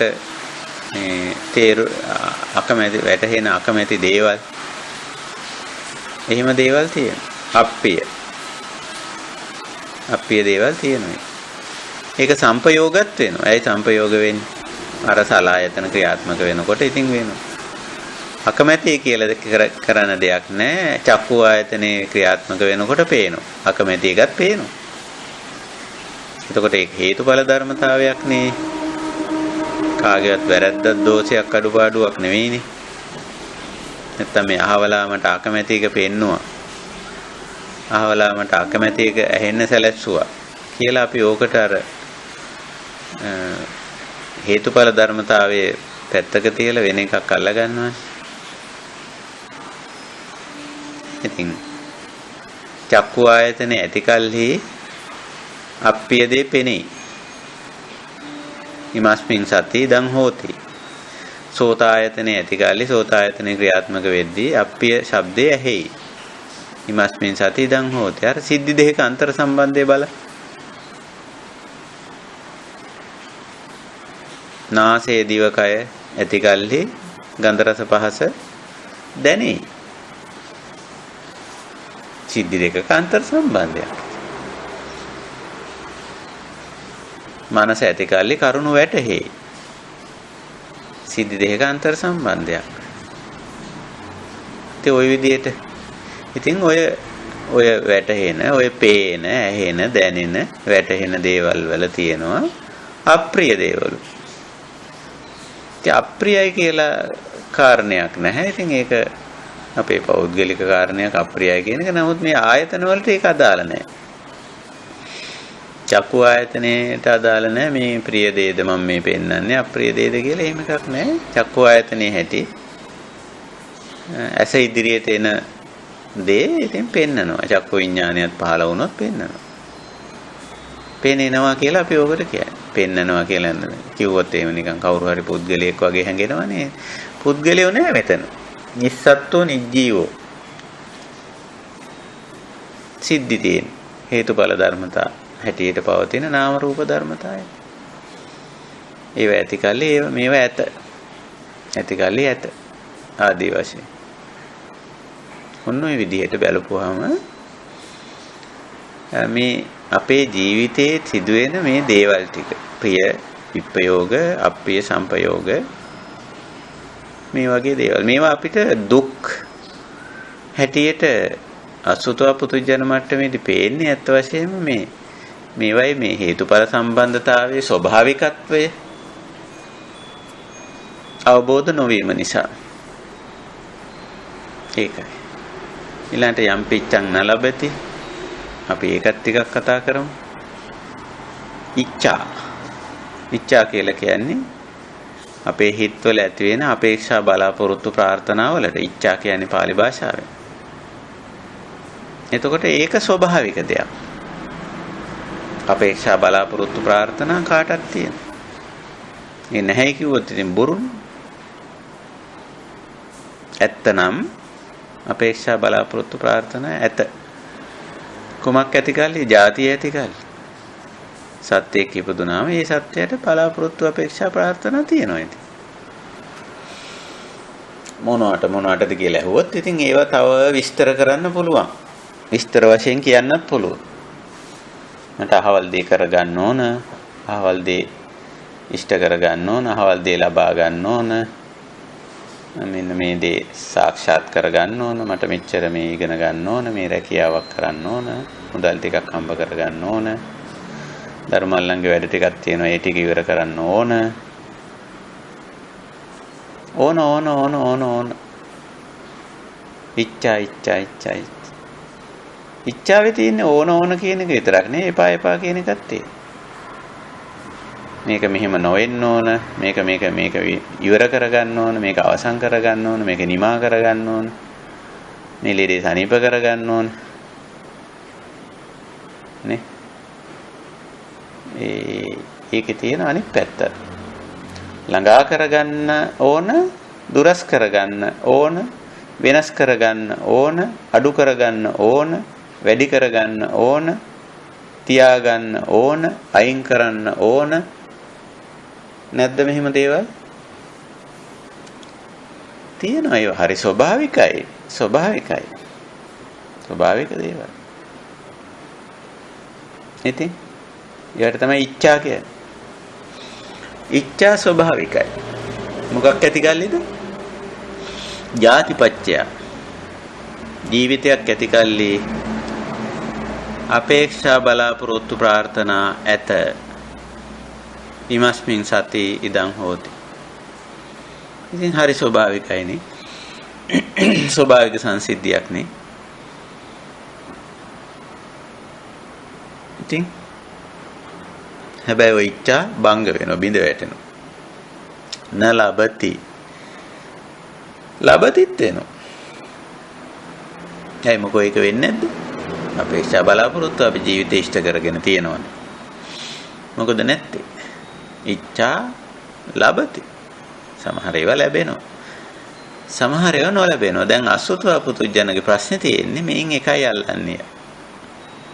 අර ලබන එක ගැන ඒක ගැන ලැබුණත් කියනවා නෑ මදි. මං හිතපු ගානට ලැබුන්නේ මං බලාපොරොත්තු වුණු ජොබ් එක හම්බුනේ නෑ. ඒකෙන් මං බලාපොරොත්තු වුණ තරමට ලාභي ලැබුන්නේ නෑ. යා ඒක මං බලාපොරොත්තු වුණු විදිහටම කරලා දුන්නේ නෑ. ලැබෙනවා. නමුත් ඒක ගැන තියෙන්නේ අර අවිද්‍යාව. නොලැබීම නලබති. ඒක නම් ඉතින් හොඳට ඉස්සරහට අරගෙන තියෙන්නේ. අරක ලැබුන්නේ නැහැ, මේක ලැබුන්නේ නැහැ ආදී වශයෙන්. නමුත් නොලැබීමත් ලැබීමත් දෙකම හේතුඵල ධර්මතාවයක් හැටියට දකින්න පුළුවන්. හේතුඵල ධර්මතාවයක් හැටියට දෙකම දකින්න පුළුවන්. එහෙම දකින්න පුළුවන් නම් ගැටලුවක් නැහැ. යම් පිච්ඡං නලබති. ලැබීම නොලැබීම දෙකම ධර්මතා. ඉතින් ওই විදිහට අපි මේ හේතුඵල ධර්මතාවය අද අපි සාකච්ඡා කළේ මේ පළවෙනි සංසිද්ධි දෙක. ජාති සහ ජරා මරණ ශෝක පරිදේව දුක්ඛ දෝමනස් උපායාස අප්පිය සංපයෝග පිය විප්පයෝග ඉච්ඡාලාභ කියන්නේ. එතකොට මේ දෙකේ අන්තර් සම්බන්ධය හේතුඵල ධර්මතාවයක් හැටියට දැක්කනම් මේ කියන හැම එකකටම අපිට අනිශ්චිත වෙන්න පුළුවන්. අනිශ්චිත වෙනවා කියන එක දැන් දන්නවනේ. සතිපට්ඨාන දේශනාව පහු කරලා ඉන්න නිසා අනුපාදාන අනිශ්චිත අනිශ්චිතෝච විහෙරති නච කිංච උපාදීයති. මේ දි รา පත් වීම, මේ ලෙඩවීම, මේ මරණ ධර්මතාවය, මේ ඉච්ඡා අලාභය, මේ පිය විප්පයෝගය, මේ අප්පිය සංපයෝගය, මේ දුක්ඛය, මේ දෝමනස්සය, මේ උපායාසය, මේවා හේතුඵල ධර්මතා හැටියට දැකලා අනිශ්චිත වෙන්න පුළුවන් අපිට. හැලෙන්නේ නැතුව, ගැටෙන්නේ නැතුව, මුලා වෙන්නේ නැතුව මේවත් එක්ක කටයුතු කරන්න පවතින්න පුළුවන්.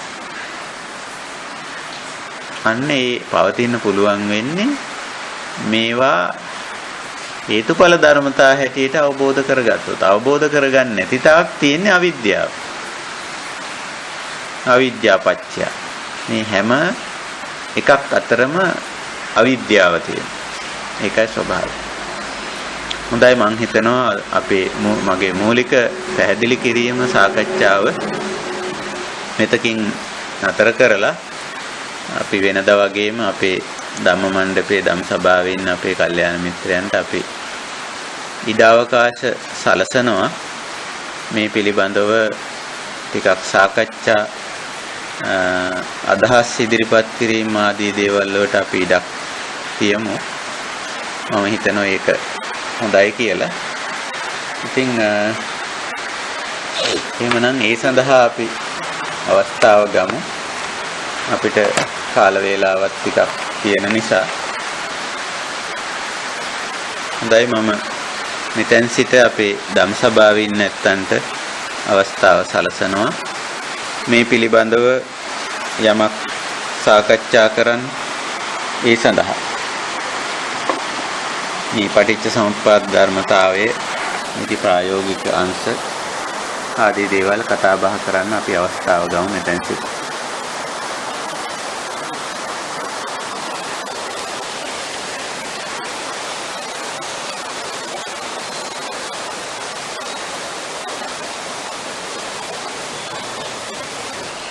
සම්මුති ලෝකේ ජීවත් වෙන ධර්ම මාර්ගයේ ගමන් කරන අයට මේ තියෙන ප්‍රශ්න කීපයක් තියෙනවා සයින්හන්ස මම ප්‍රකාශ කරන්නද? ඔව්, අපි ඉදිරිපත් කරමු. අපි හේතුඵල ධර්මතාවය අනුව ඒවා විවරණය කරගන්න උත්සාහ කරමු. ප්‍රශ්න තමයි වැදගත් වෙන්නේ.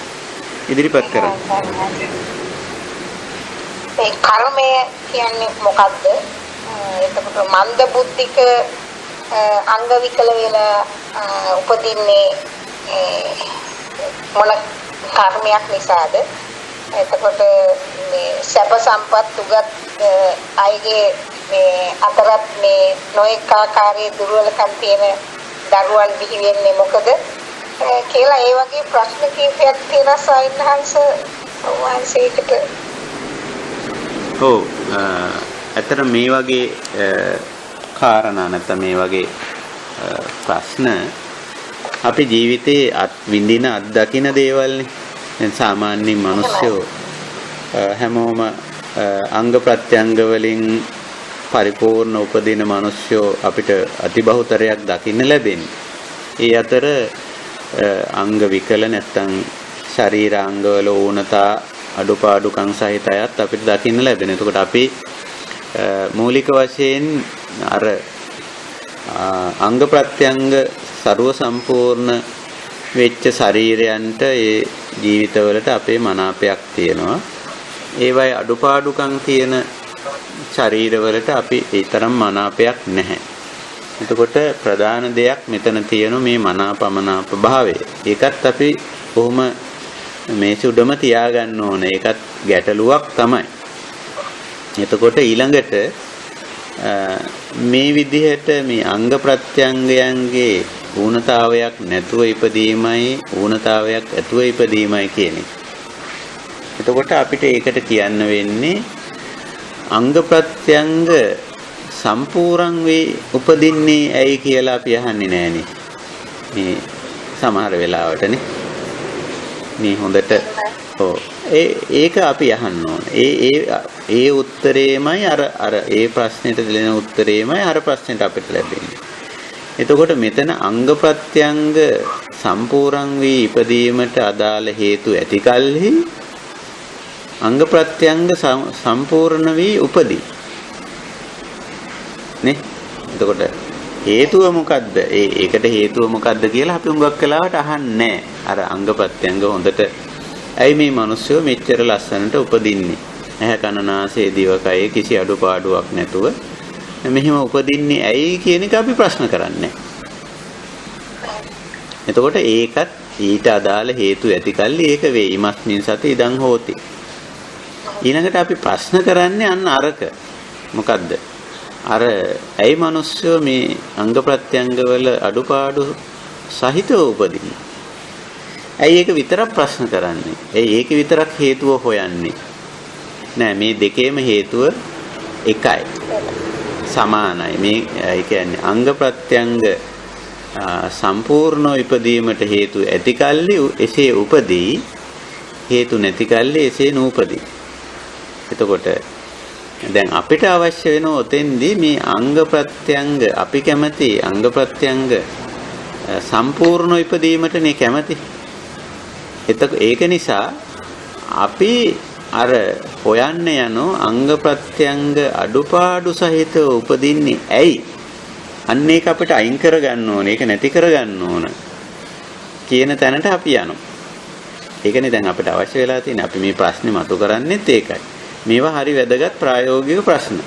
මේ පටිච්චසමුප්පාදයේ ධර්මතාව සාකච්ඡාවලදී හරි වැදගත්. ඒතර අපි පළවෙනිම කාරණේ තේරුම් ගන්න ඕන හේතුඵල ධර්මතාවය. මොකද්ද? අංග ප්‍රත්‍යංග සම්පූර්ණ ඉපදීමට හේතු ඇති කල්හි එසේ උපදී. ඒක ඊට අදාළ හේතුවේ ඵලයක්. ඔව්. අංග ප්‍රත්‍යංග සම්පූර්ණ ඉපදීමට හේතු නැති කල්හි අංග ප්‍රත්‍යංග වල අඩුපාඩු සහිතව උපදී. එතකොට ඒකත් හේතුවක ඵලයක්. මෙතන තියෙන්නේ හේතුඵල ධර්මතාවය. එතකොට ප්‍රශ්නේ තියෙන්නේ අපි එකකට කැමති අනිකට අකමැති වෙන්නේ. ඒකයි තියෙන ගැටලුව. ඉතින් ඔය අනුසාරයෙන් මේක තේරුම් ගන්න පුළුවන්. ඒකයි. අසුතවත් පුදුජන තත්ත්වයේදී ටිකක් ඒක ගැටීමක් ඇති වෙනවා. ඔව් ගැටීමක් ඇති වෙනවා. මොකද අර අංග ප්‍රත්‍යංග සම්පූර්ණ භාවය අපිව පිනවනවනේ. කැමතිනේ.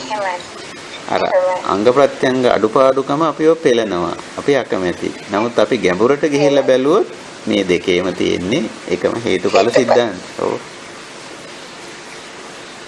එහෙමයි අපි හාමුදුරනේ හඳින්ම අවබෝධ වුණා. පෙරවන් සර්ණයි වාසයට කුසලයක් වේවා.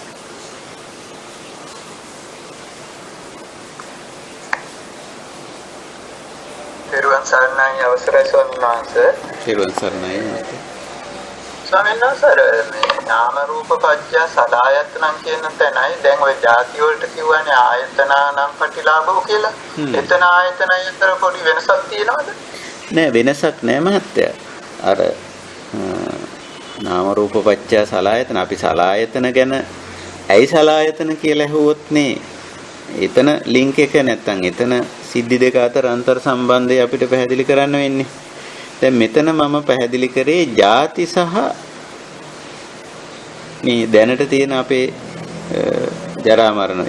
ඒක විස්තර කරගෙන යද්දී අපිට පේනවා මේ සලආයතන ඇති කල්හි සලආයතන ක්‍රියාත්මක වෙන කල්හි ඇති කල්හි කියන්නේ ඒකයි ක්‍රියාත්මක වෙන කල්හි ඉතින් පස්ස වෙලා ඉතින් ඒ අර පේනවනේ දකින්නවනේ ඇහෙනවනේ.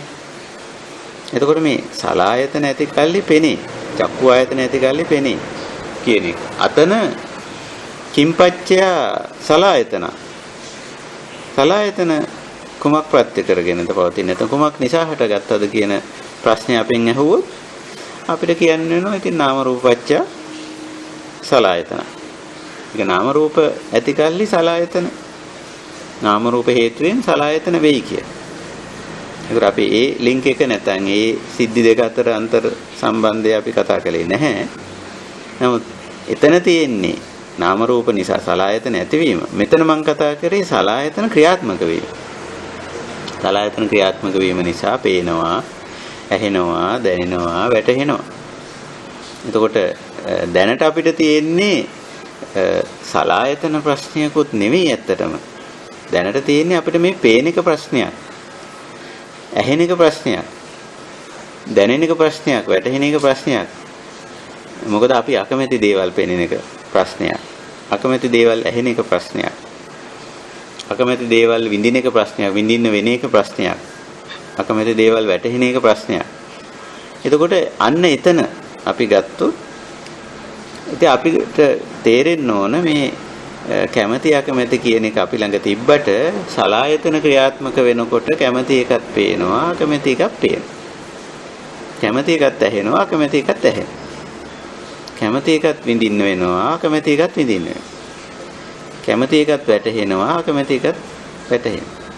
දැන් මෙන්න මේ ලින්ක් එක අපි අද කතා කළේ. එතකොට ඒ සලායතන ඇතිකල්හි සිද්ධ වෙන දේ. මොකද අපි මේ වර්තමානයේ තියෙන ජරා ව්‍යාධි මරණ ශෝක පරිදේව දුක්ඛ දෝමනස් උපායාස අප්පිය සංපයෝග පීවිප්පයෝග ඉච්ඡාලාභ කියන ටිකනේ අපි අද සාකච්ඡාවේදී සැලකිල්ලට ගත්තේ.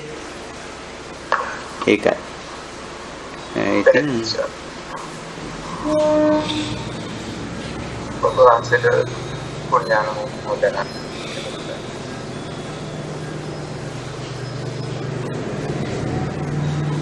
අවසරයි ස්වාමීන් වහන්සේ. ඔව්.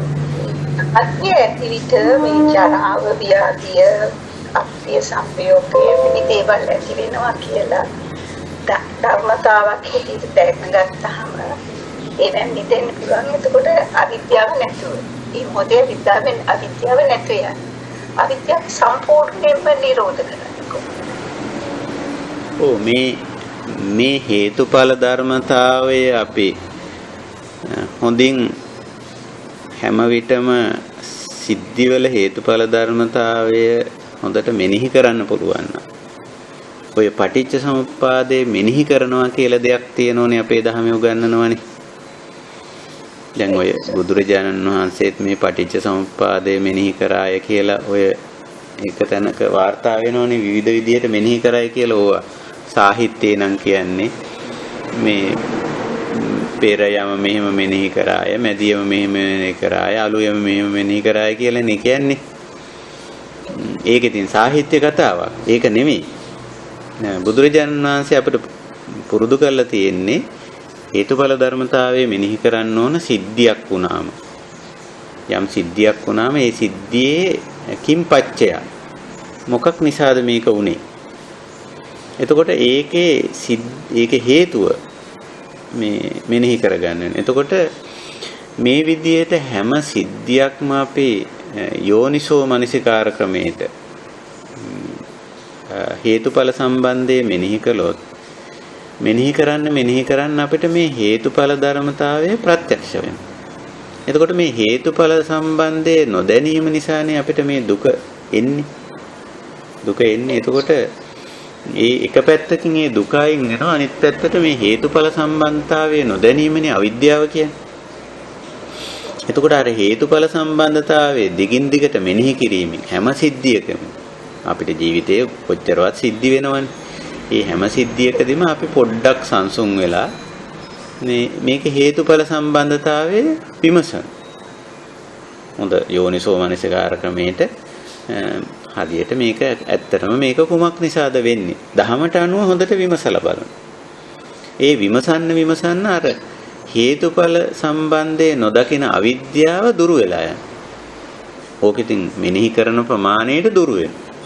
අන්තිමට අපිට හරීම මේ හේතු දැන් අර කලින් මහත්මිය ඉදිරිපත් කර සිද්ධියේ දැන් මතු පිටින් අපි වෛද්‍ය විද්‍යාව හරි මොකක් හරි එකකින් ගිහිල්ලා ඇහුවොත් මේ අංග විකලව මිනිස්සු උපදින්නේ ඇයි නැත්නම් අංග ප්‍රත්‍යංගවල අඩුපාඩු සහිත උපදින්නේ ඇයි කියලා ඉතින් වෛද්‍ය විද්‍යාවෙන් හරි වෙන මොකක් හරි එකකින් ඇහුවොත් එහෙම ඉතින් নানা ප්‍රකාර උත්තර දෙන්න. හේතුඵල ධර්මතාවය ඇතුලේ ඉතින් හරිම සරලයි උත්තරේ. ඊට අදාළ හේතු ඇති කල්ලි ඒක ඇත. ඒ අදාළ හේතු නැති කල්ලි නැත. ඉතින් හේතුව අපිට හොයාගන්න පුළුවන් නම් ඒකට අකමැති නම් ඒ ඵලයට අකමැති නම් ඒක වෙනම පැත්තක්. ඒක වෙනම කාරණයක්. නමුත් හැම සංසිද්ධියකම මේ හේතුඵල සම්බන්ධය අපිට දකින්න පුළුවන්. මේක යම් හේතුවක් නිසා හට ගන්නවා, හේතුවක් නිසා පවතිනවා, හේතුවක් නිසා වෙනස් වෙනවා, හේතුවක් නිසා නිමා වෙනවා කියලා මේ හට ගැනීම, පැවතීම, වෙනස් වීම, නිමා වීම කියන හැම තැනකදීම අපිට මේක මෙනෙහි කරන්න පුළුවන්. හට ගන්න අවස්ථාව විතරක් නෙවෙයි. පවතිනකොට යමක් පවතිනකොට ඇයි මේක පවතින්නේ? මේ දේවල් නිසා මේක පවතිනවා. යමක් වෙනස් වෙනවා, විපරිණාමය වෙනවා අපි කියමු. අනිත්‍ය හෝ විපරිණාම දෙකම අපි වෙනස් වීම කියන ඇතුලේ අන්තර්ගතයි. ඉතින් හිටි ගමන් වෙනස් වුණාම අපි ඒක බලනවා. ඇයි මේක වෙනස් වුනේ? එහෙම නැත්නම් ක්‍රමානුකූලව වෙනස් වීගෙන යනකොට විපරිණාමය. අපි බලනවා ඇයි මේක වෙන්නේ. ඉතින් අපි දකිනවා මේක හේතුවක් නිසා මේක වෙනවා කියන කාරණා. ඊළඟට නිමා වුණාම යමක්. දැන් මේ ඔක්කොම සිද්ධිනේ. හට ගැනීම සිද්ධියක්, පැවතීම සිද්ධියක්, වෙනස් වීම සිද්ධියක්, නිමා වීම සිද්ධියක්. මේ හැම සිද්ධියකදීම අපිට බලන්න පුළුවන් හේතු මෙනෙහි කරලා. ඉතින් හේතු මෙනෙහි කරයින් පස්සේ අපිට මේක හේතුඵල සම්බන්ධය ප්‍රත්‍යක්ෂ වෙනවා. එතකොට අර අවිද්‍යාව අයින් වෙනවා. එහෙමනම් ඔබතුමීගේ ප්‍රශ්නේ අවිද්‍යාව සම්පූර්ණයෙන් අයින් වෙන්නේ කොහොමද කියන එක. නේ? එහෙමනම් අපි දිගටම සිද්ධිවල හේතුඵල විමර්ශනය කරනවා. විමර්ශනය කරන්න අර සිද්ධි අතර තියෙන අන්ධකාරය, අවිද්‍යා අන්ධකාරය, සිද්ධි අතර තියෙන අන්තර් සම්බන්ධතාවයේ නොදකින ගතිය ඒක දුරස් වෙලා යනවා. ඒකයි. අදින් වැටුණා සමසත් වශයෙන්ම සතියෙන් යුතුව ඉන්න ඕනේ හැම දෙයකදීම නේද ස්වාමීනාසේ? ඔව්. සතියෙන් ධර්මතාවය පුහුණු කරන්න. ඔව්. ඒ ධර්මතාවයක් ගන්න ඕනේ කියන. ඔව් සිද්ධියේදී සතිමත් වෙන්න ඕන. ඒ සිද්ධියේදී සතිමත් වුණොත් නේ අපිට මේ ධර්මතාවයක් හැටියට ගන්න පුළුවන් වෙන නිසා. ඔව්. ඒක හරි. එසම તો මානසික ගොඩක් තියෙනවා බැටර්. ඔව්. අවසරයි. මේ මොකද ස්වාමීන් වහන්සේ හැමතිස්සෙම හේතුඵල ධර්මතාවයේ දැක යනකොට ස්වාමීන් වහන්සේ පච්චුප්පන්න මොහොතේදී එතකොට ප්‍රඥාව දියුණු වෙනවනේ ස්වාමීන් වහන්සේ. අවිද්‍යාව තුනි වෙවි ප්‍රඥාව දියුණු වෙනවා නේද ස්වාමීන් වහන්සේ? එතකොට ප්‍රඥා ඉන්ද්‍රියන් ප්‍රඥා බල බවට පත් වෙනවනේ ස්වාමීන් වහන්සේ. ඔව්. එතකොට ඊට පස්සේ ප්‍රඥාව තමයි වැඩ කරන්න ගන්නේ. ප්‍රඥා උදපාදි කියන්නේ ඒක තමයි නේද ස්වාමීන් වහන්සේ? ඔව්. එතකොට අර ප්‍රඥාව වැඩ කරනවා කියන ඒ වචනෙට මම ටිකක් කැමතියි. ප්‍රඥාව වැඩ කරනවා කියලා කියන්නේ මේ සිද්ධිය වෙද්දිම දැන් සිද්ධියකට අපි මූණ දෙනවා කියලානේ කියන්නේ අපි. සිද්ධිය වෙද්දිම හට ගැනීම, පැවතීම, වෙනස් වීම, නිමා වීම කියලා අපි ඔය සිද්ධිවල නිකන් අවස්ථා හතරක් දල වශයෙන් ගත්තනේ.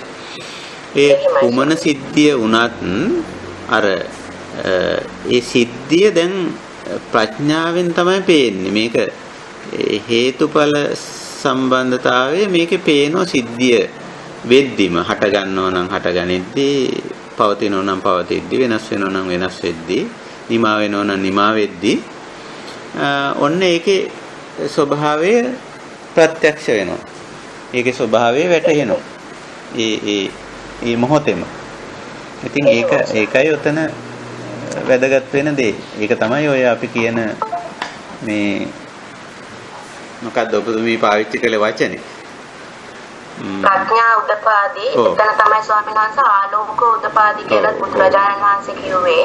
ඒ අවිද්‍යාව එතන සම්පූර්ණයෙන්ම නැති වෙනවා. එතන තමයි අරිහත් භාවයට පත් වෙනවා කියන්නේ. ඔව්. සිද්ධි අතර හොඳට ඔව් සිද්ධි අතර ඒ කියන්නේ සිද්ධි වෙනවා. නමුත් මේ පුද්ගලයා දැනුවත් අවදියෙන් ඉන්නවා. එතකොට මෙයාට මේ අවිද්‍යා අන්ධකාරයක් නැහැ. මේ සිද්ධි අතර අන්ධකාරයක් නැහැ. මේ සිද්ධිය ආලෝක උදපාද කිව්වේ ඒකයි. පඤ්ඤා උදපාද කිව්වේ ඒකයි. සිද්ධි දැන් අසුතවා පුතුජන්ට සිද්ධි අතර අන්ධකාරයක් තියෙන මේක වෙන්නේ ඇයි ආදී වශයෙන් කියලා. නමුත් මෙතෙන්දී ඒ ගැටලුව නැහැ. ඒකයි. එහෙමයි ස්වාමීන් වහන්සේ. එතන මේ ප්‍රභාස්වර චිත්තය වැඩ කරනවා 100%ක්ම අවිද්‍යාව ඡය වෙලා ගිහිල්ලා. ඔව්. ඒක ඉතින් අර දිගට අර කලින් ප්‍රශ්නේ අහපු මහත්මියගේ ප්‍රශ්නෙට ආපහු ගියොත් එතෙන්ට එන්න ඔබතුමී දැන් කියන தത്വයට එන්න ඕන අපි අර මෙනෙහි කිරීමෙන් දිගට අර මහා නිදාන වගේ සූත්‍රවල මේ පටිච්චසමුප්පාද දේශනා කරන තැන බුදුරජාන් වහන්සේ අර බෝධිසත්වෝ කාලේ මේක මෙනෙහි කර විදිහ බලන්න. එකින් එක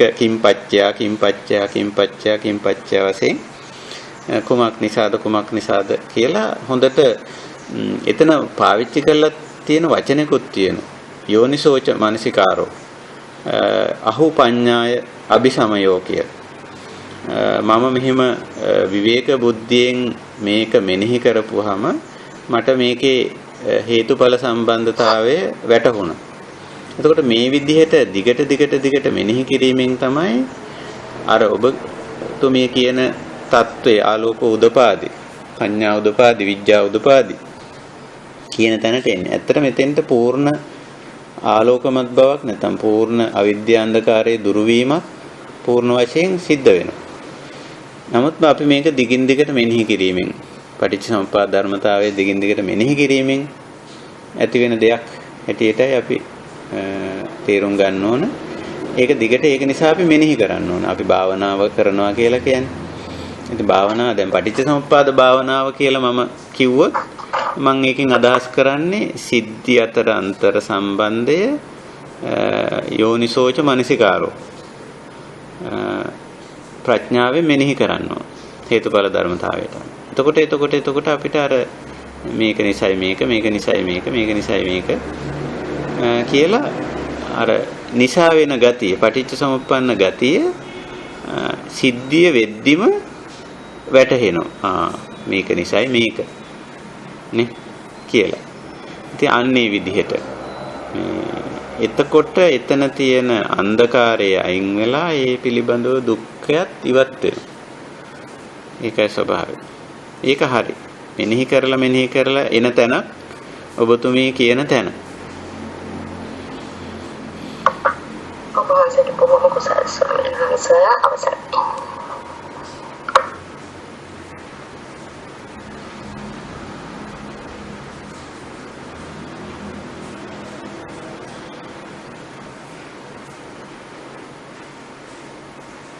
ස්වාමීන් වහන්සේ ස්වාමීන් වහන්සේ මගේ දුවගේ බබා හදිසියෙම මුදින්ම හොඳින් ඉඳලා ස්වාමීන් වහන්සේ එක දවසක් තුල බොහොම දරුණු ගණයේ විදියට ස්වාමීන් වහන්සේ අසනීප වුණා. ඒක ස්වාමීන් වහන්සේ කිම්පච්චය කුමක් නිසාද කියන එක ඔබ වහන්සේ ඉවසීමෙන් අපි තේරුම් ගත්ත නිසා වෙන ස්වාමීන් වහන්සේ හැමදේම කිසිම කලබලයක් නොවි අවශ්‍ය කටයුතු විදියට සිද්ධ කරා. ස්වාමීන් වහන්සේ ඇත්තටම ස්වාමීන් යන වෙලාවේ ඒ රිපෝට්ස් වල බොහොම නරක විදියට ස්වාමීන් වහන්සේ හැමදේම පිටු කරේ. එයාගේ රුධිරයේ සම්පූර්ණයෙන්ම ලොකු ප්‍රශ්නයක් තියෙන බවට තමයි අපි ඒ ළමාරෝහලට ඇතුල් කරනකොට කිව්වේ. ඒ ස්වාමීන් වහන්සේ ඇත්තටම පුදුම විදියට අපි දුවලා අපි ඔක්කොම නිකන් හරි තැති ගැනීමකටපත් වුණායි කියපු විදියට. නමුත් ස්වාමීන් වහන්සේ ඒ ප්‍රතිකාර කරනකොට එකින් එක මේක නෙමෙයි ඔබම කියලා ස්වාමීන් වහන්සේ අන්තිමට වෛරස් එකක් නිසා ඒ පට්ටිකා රුධිර පට්ටිකා අඩු වුණා කියලා තමයි ස්වාමීන් වහන්සේ දැන් මේ තේරුම් ඒගොල්ලන් ඩයග්නොස් කරලා ප්‍රතිකාර කරේ. ඉතින් සාමනන්සේ ඒ අවස්ථාවේ උපවාසය මම මේකට සම්බන්ධ කරගත්තොත් මේක සාමනන්ස කිංපච්චය කුමක් නිසාද එන්නේ ඉපදීම නිසා තමයි සාමනන්ස දුක ඇති වෙන්නේ. හරි සාමනන්ස. නමුත් සාමනන්ස ඒ වෙලාවේ ඒ සිද්ධිය ඒ කියන්නේ මේ දවස් 5ක් තුල ඒ අපි දරුවා ගන්න හිටපු තත්ත්වයයි දැන් සවනස මුලින්ම ඉන්නවා. ඒ ෆට් එකත් වැඩි වෙලා සවනස දැන් ප්‍රමාණිකව වැඩි වෙනවා. ඉතින් සවනස ඒක මේක හේතුඵලවාදයේ සම්බන්ධ කරගෙන අපි ගත්තොත් ඒ දරුවගේ යම් කිසි විදියක අකුසල කර්මයක් මෙතනදී පටිසන් දුන්නා සවනස මොකද බොහොම හොඳට හිටපු දරුවෙක්. ඇත්තටම අපි නිතර ડોක්ටර්ස්ලා කියන් පෙන්නන්නේ නැහැ. සවනස මට ඒක ගලප ගන්න සවනස වහන්සේ චුට්ටක් නිකන් පොඩ්ඩක් පැහැදිලි කිරීමක් කරන්න අවසරයි අපේ හම්බුනේ. ඔව් හොඳයි. ඔබතුමී මේ ප්‍රශ්නේ හුඟක් දුර හොඳට ගිහිල්ලා තියෙනවා. එකක් තමයි මේ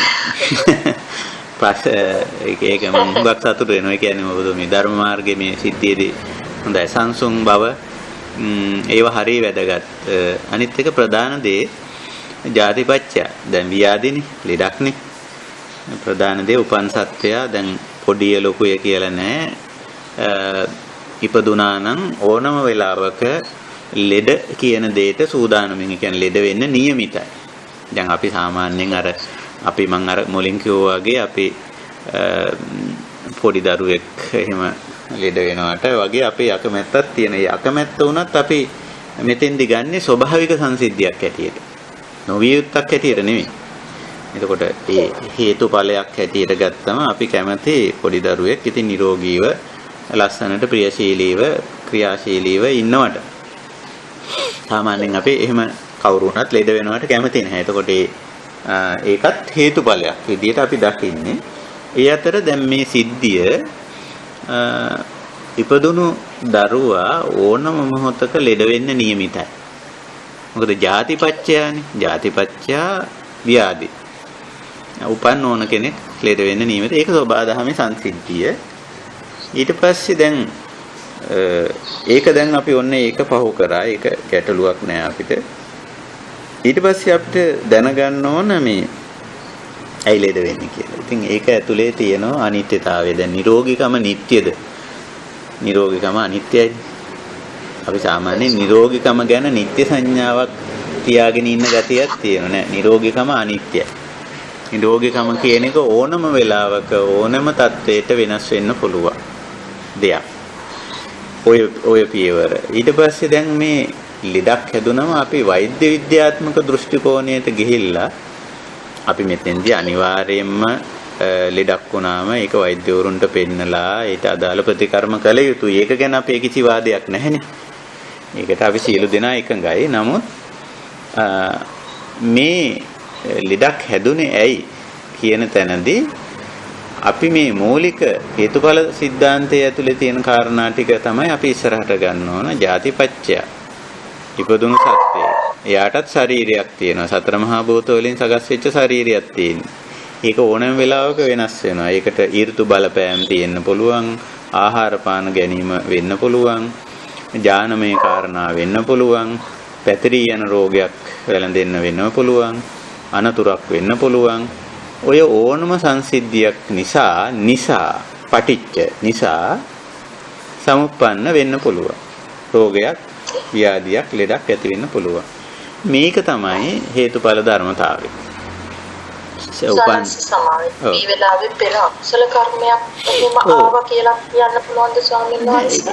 ඒකත් අපිට ගන්න පුළුවන්. දැන් කර්මඵල ඕනම කර්මයකට ඊට අදාළ ඵලයක් තිබීම හේතුඵල ධර්මතාවයක්නේ. කර්මඵලය කියන එක කර්මය සහ ඵලය අතර පෙන්වන්නේ පටිච්ච සමුප්පන්න ලක්ෂණයක් නේ.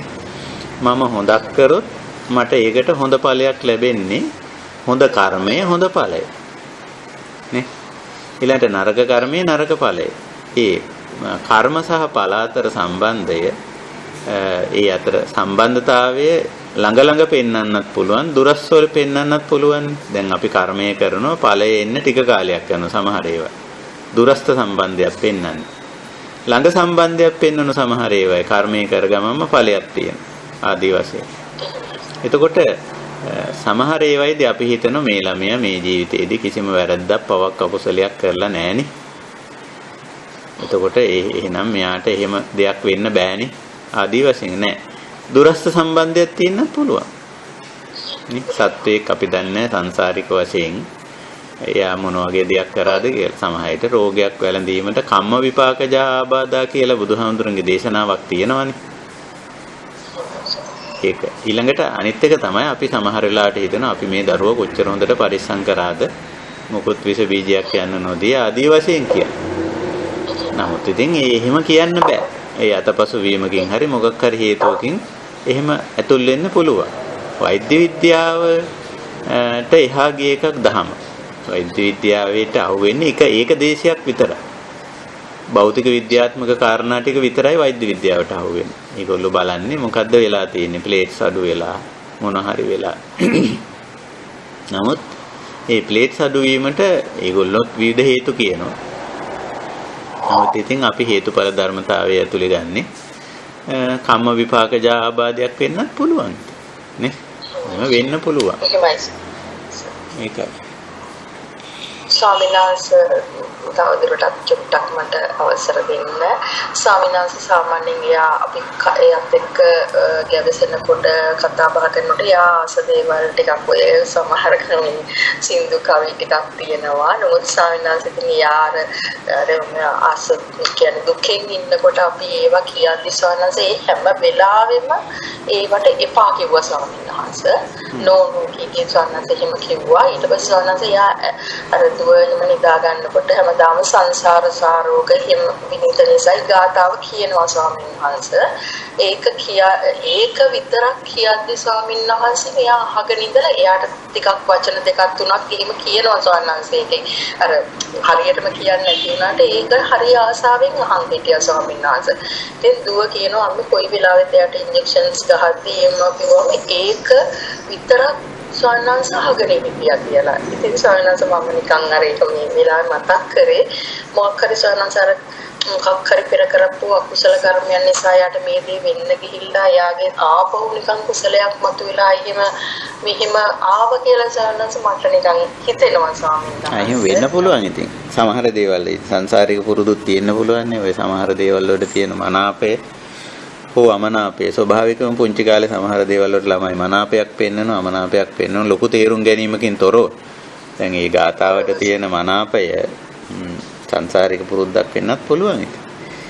ඒවා ඉතින් අපි ඒ වගේ දේවල් හැටියට තියෙනවා. අපි නිතරම අර වර්තමානයේ සතිමත් වෙලා වර්තමාන මොහොතේ මේ දරුවා වෙනුවෙන් අපිට කළ හැකි කාර්ය කුමක්ද? ඒකට තමයි අපි ප්‍රධාන වශයෙන් යොමු වෙන්නේ. ඉතින් ඒ විදිහට කටයුතු කිරීම තමයි හොඳ. ඉතින් මේ කර්ම නියාමය අචින්ත විෂය. ඒක කොච්චර කොහෙන් කොයි විදිහට කියලා මේක සීමාමායෙන් හරියටම තෝරන්න බෑ කියන එක බුදුහාමුදුරෝ දේශනා කරලා නේ අචින්ත විෂයක් හැටියට. ඉතින් අපි ඒක නිසා අතීත කර්මයේ වර්තමාන ඵලය අපිට හරියටම ගලපන්න හරි අමාරුයි. ඒක නිසා වර්තමාන කර්මයේ සහ වර්තමාන ඵලය තමයි බුදුරජාණන් වහන්සේ වඩාත් අවධාරණය කරේ. ඉතින් අපි මේ වගේ අවස්ථාවක දරුවා පිළිබඳව අපි කරන අප උපස්ථාන රැක බලා ගැනීම ප්‍රතිකර්ම එයාගේ මනස සංසුන්ව තැබීම ඒ ටිකනේ වර්තමානයේ අපිට වැදගත්ම දේ ටික. අපි ඒ හරහා උත්සාහ කරන වර්තමාන தත්ත්වය යහපත් කරගන්න. ඒක වහන්සේට ගොඩාක් කුසලයක් දේවා ස්වාමීන් වහන්සේ තෙරුවන් සරණයි. තෙරුවන් සරණයි. ස්වාමීන් වහන්සේ මනහරදී මේ කලාතුරකින් සිදුවෙන දෙයක් සමහරක් රෝගීන් ඉන්නවා. බ්‍රහ්ම අසත්‍යයි ඒගොල්ලෝ හිතනවා ඒ ලෙඩෙම ඒගොල්ලෝ මැරෙන්න පුළුවන් කියලා ප්‍රතිකාර කරන දොස්තරවරුත් ඒ මැදෙම ඉන්නවා. නමුත් සමහරක් විට මම කියවලා තියෙනවා දොස්තර මහතුරුත් මරුණයි කියන ඒගොල්ලෝ තාක්ෂේරු කරනවා මැරිලයි කියලා. නමුත් ලෙඩක් බලාගෙන ඉන්නයි කියලා විඥානයේද සෝල් එකද පිට වෙලා උඩේ ඉඳලා බලාගෙන හිටියයි පස්සේ මොහොතකට පස්සේ ආයෙත් ආපහු ඒකට පැමිණිලා ඔන්න ලෙඩ සුව වෙනවා කියලා ඒක කතානුත් මම අහලා තියෙනවා. ඔව් ඒක අපි මාත්‍යට එහෙම අත්දැකීමක් නැහැ නේ පුද්ගලිකව. මෙහෙමයි ඕක භාවනා යෝගියෙකුට නම් ඕක පැහැදිලි. ඒ කියන්නේ දැන් භාවනාවේදී බලන්න තියෙන අත්දැකීම මම කියන්න ඔබට සමහරට මේ අත්දැකීම ඇති. භාවනාවේදී කය සංසිඳිලා යනවා. ඒ කියන්නේ කය නොදැනී ගිය අවස්ථාවකට වගේපත් වෙන අවස්ථාවකට අපි එනවා. ඒක දැන් ශරීරයේ තියෙන ඒ වෙලාවේ. නමුත් ශරීරය නොදැනීම. ඒ කියන්නේ කාය පොට්ටබ්බ සංඥාව ගන්නෙ නෑ ඒ වෙලාවේ. දැන් සංඥා ගත්තොත් රූප සංඥා, සද්ද සංඥා, ගන්ධ සංඥා, රස සංඥා, පොට්ටබ්බ සංඥා, ධම්ම සංඥා කියලා මනස විසින් සංජානනය කරන ඕනේ සය ආකාරයකින්. එතකොට එක්තරා තැනක් තියෙනවා පොට්ටබ්බ සංඥාව ගන්නෙ නැති. ඒ කියන්නේ පොට්ටබ්බ සංඥාව ගන්න නැහැ කියලා කියන්නේ කයක් නැහැ කියලා වගේ තමයි එතෙන්දි දැනෙන්නේ. එතකොට රෝගියෙකුටත් දැන් රෝගියා නිර්වින්දනය කරපුවාම ඔය සංඥා කීපෙම ගන්න. නමුත් එයා එක අවස්ථාවකටපත් වෙනවා තද වේදනාව හෝ මොකක් හරි නිසා මේ එක ගන්න. එක්ක මොකක් හරි දීපු පේන් කිලර් එකක් හරි මොකක් හරි හේතුවකින් පොට්ටබ්බ සංඥාව වළක්වලා තියෙනවා. විශේෂයෙන් පේන් කිලර්ස් වලින් කරන්නේ පොට්ටබ්බ සංඥාව වළක්වනවා. ස්පර්ශය දැනෙන්නේ නැහැ එතකොට. වේදනාව දැනෙන්නේ නැහැ කියලා අපි කියන්නේ. එතකොට එයාට හිත අර කය නොදැනී හිත විතරක්නේ. හැබැයි මෙයාට පේනවා. මොකද අනිත් සංඥා ගන්නවා. රූප සංඥාව ගන්නවානේ, ශබ්ද සංඥාව ගන්නවා. ඒ ටික ගන්නවා මෙයා. පොට්ටබ්බ සංඥාව නොගෙන අරිනවා. වෛද්‍යවරයාත් කරන්නේ මේක තද වේදනාව නිසා මෙයාට තද පේන් කිලර් එකක් දෙනවා. දුන්න ගමන්ම ඒකෙන් වෙන්නේ පොට්ටබ්බ සංඥාව ගන්න. කැපිලා යනවා ඒක. එතකොට මොකද වෙන්නේ? මෙයා හිතන්නේ මොකද්ද මේ උනේ කියන එක මෙයාට එච්චර පැහැදිලි නෑ. දැන් ශරීරේ නෑ වගේ. මම මේ ශරීරයෙන් එළියට ඇවිල්ලා පිටට ඇවිල්ලා කියලා හිතනවා. භාවනා යෝගීත් ඔය අමාරුවේ වැටෙනවා. සමහර භාවනා යෝගීන් ඔයක කියලා තියෙනවා. සාමින්නේ මම මේමයි මගේ ශරීරේ ඒ වෙලාවේ තිබ්බේ නෑ. මට හොඳටම ප්‍රත්‍යක්ෂයි ශරීරේ තිබ්බේ නෑ. මං හිටියේ අහසේ. මං හිටියේ මෙහෙම පාවෙවි වලාකුළක වගේ කියලා. මේ වෙන්නේ ස්පර්ශ සංඥා නොගන්න අවස්ථාව. මේක භාවනාවේදීත් වෙනවා. තද පේන් කියලා එකක් දුන්නමත් වෙනවා. සමහරවිට තද මද්ද්‍රව්‍යයක් භාවිතා කිරීමෙනුත් පොට්ටබ්බ සංඥාව කැපිලා යනවා. ඉතින් ඒ වගේ අවස්ථාවල ඕක වෙන්න පුළුවන්. මේක හේතුඵල ධර්මතාවයක්. මට මේක බොහොම පැහැදිලිව හේතුඵල સિદ્ધාන්තය ඇතුලේ පැහැදිලි කරන්න පුළුවන්. මේක නිකන් මේකට අවිද්‍යාවක් හදාගන්න ඕනේ නැහැ. මේක අවිද්‍යාව පැත්තට යන්න අවශ්‍යතාවයක් නැහැ. මේක පැහැදිලිවම මේ හේතුඵල સિદ્ધාන්තය. හැබැයි තේරුම් නොගත්තොත් නම් මේක අවිද්‍යාවකට යන්න ඉඩ තියෙනවා. මේක විද්‍යාව පහල කරගන්න ඕන වෙලාව අවිද්‍යාවකට යන්න ඉඩ තියෙනවා. ඒක ඔය සමහර අය කියන්නේ මේ ශරීරයෙන් විඥානේ එළියට ගිහිල්ලා ටික වෙලාවක් ඉඳලා ආය ආවා කියලා කියන්නේ. එහෙම යන්නේ ගියොත් එහෙම ගියාම තමයි. නමුත් සිද්ධ වෙන්නේ අර දේ. ඕක භාවනා යෝගියෙකුට නම් ඕක 아무තු දෙයක් නෙමෙයි. එයා දන්නවා කායපස්සද්ධිය. ඒ කියන්නේ පස්සම්බයං කාය සංකාරං. ශරීරයේ සංසිඳුනම ශරීරේ පොට්ටබ්බ සංඥාව ගෙවිලා යනවා. එතකොට දැන් පොට්ටබ්බ සංඥාවෙන්නේ මේ ශරීරයේ තියනවා කියන එක ඔප්පු කරන්නේ දැනෙන්නේ. ඉතින් ඒක ගෙවිලා යනවනේ. ඒක ගෙවිලා ගියන් පස්සේ එයා ඉතින් ඊට පස්සේ අනිත් ටික විතරයි ඉන්නේ. ඒතකොට එයාට දැනෙන්නේ මේ අහසේ ඉන්නවා වගේ නැත්තම් මේ ශරීරයෙන් පිට ඉන්නවා වගේ කියලා කියන්නේ. ඒකයි.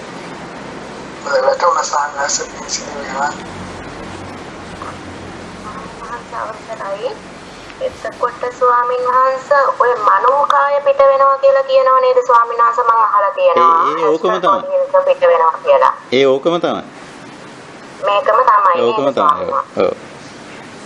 ඒගොල්ලෝ පස්සේ බලනවා මේක එළියට ගන්න. ඒ කියන්නේ ඒ වැරදි අවිද්‍යාවකට ගිහිල්ලා ඒගොල්ලෝ මේ ස්වභාවික සංසිද්ධිය හේතුඵල ධර්මතාවයක් හැටියට තේරුම් ගන්නේ නැතුව ඊට පස්සේ ඒකට තණ්හා වෙලා ඒකට කැමති වෙලා ඊට පස්සේ බලනවා මේක ගලවලා එළියට ගන්න පුළුවන්ද කියලා.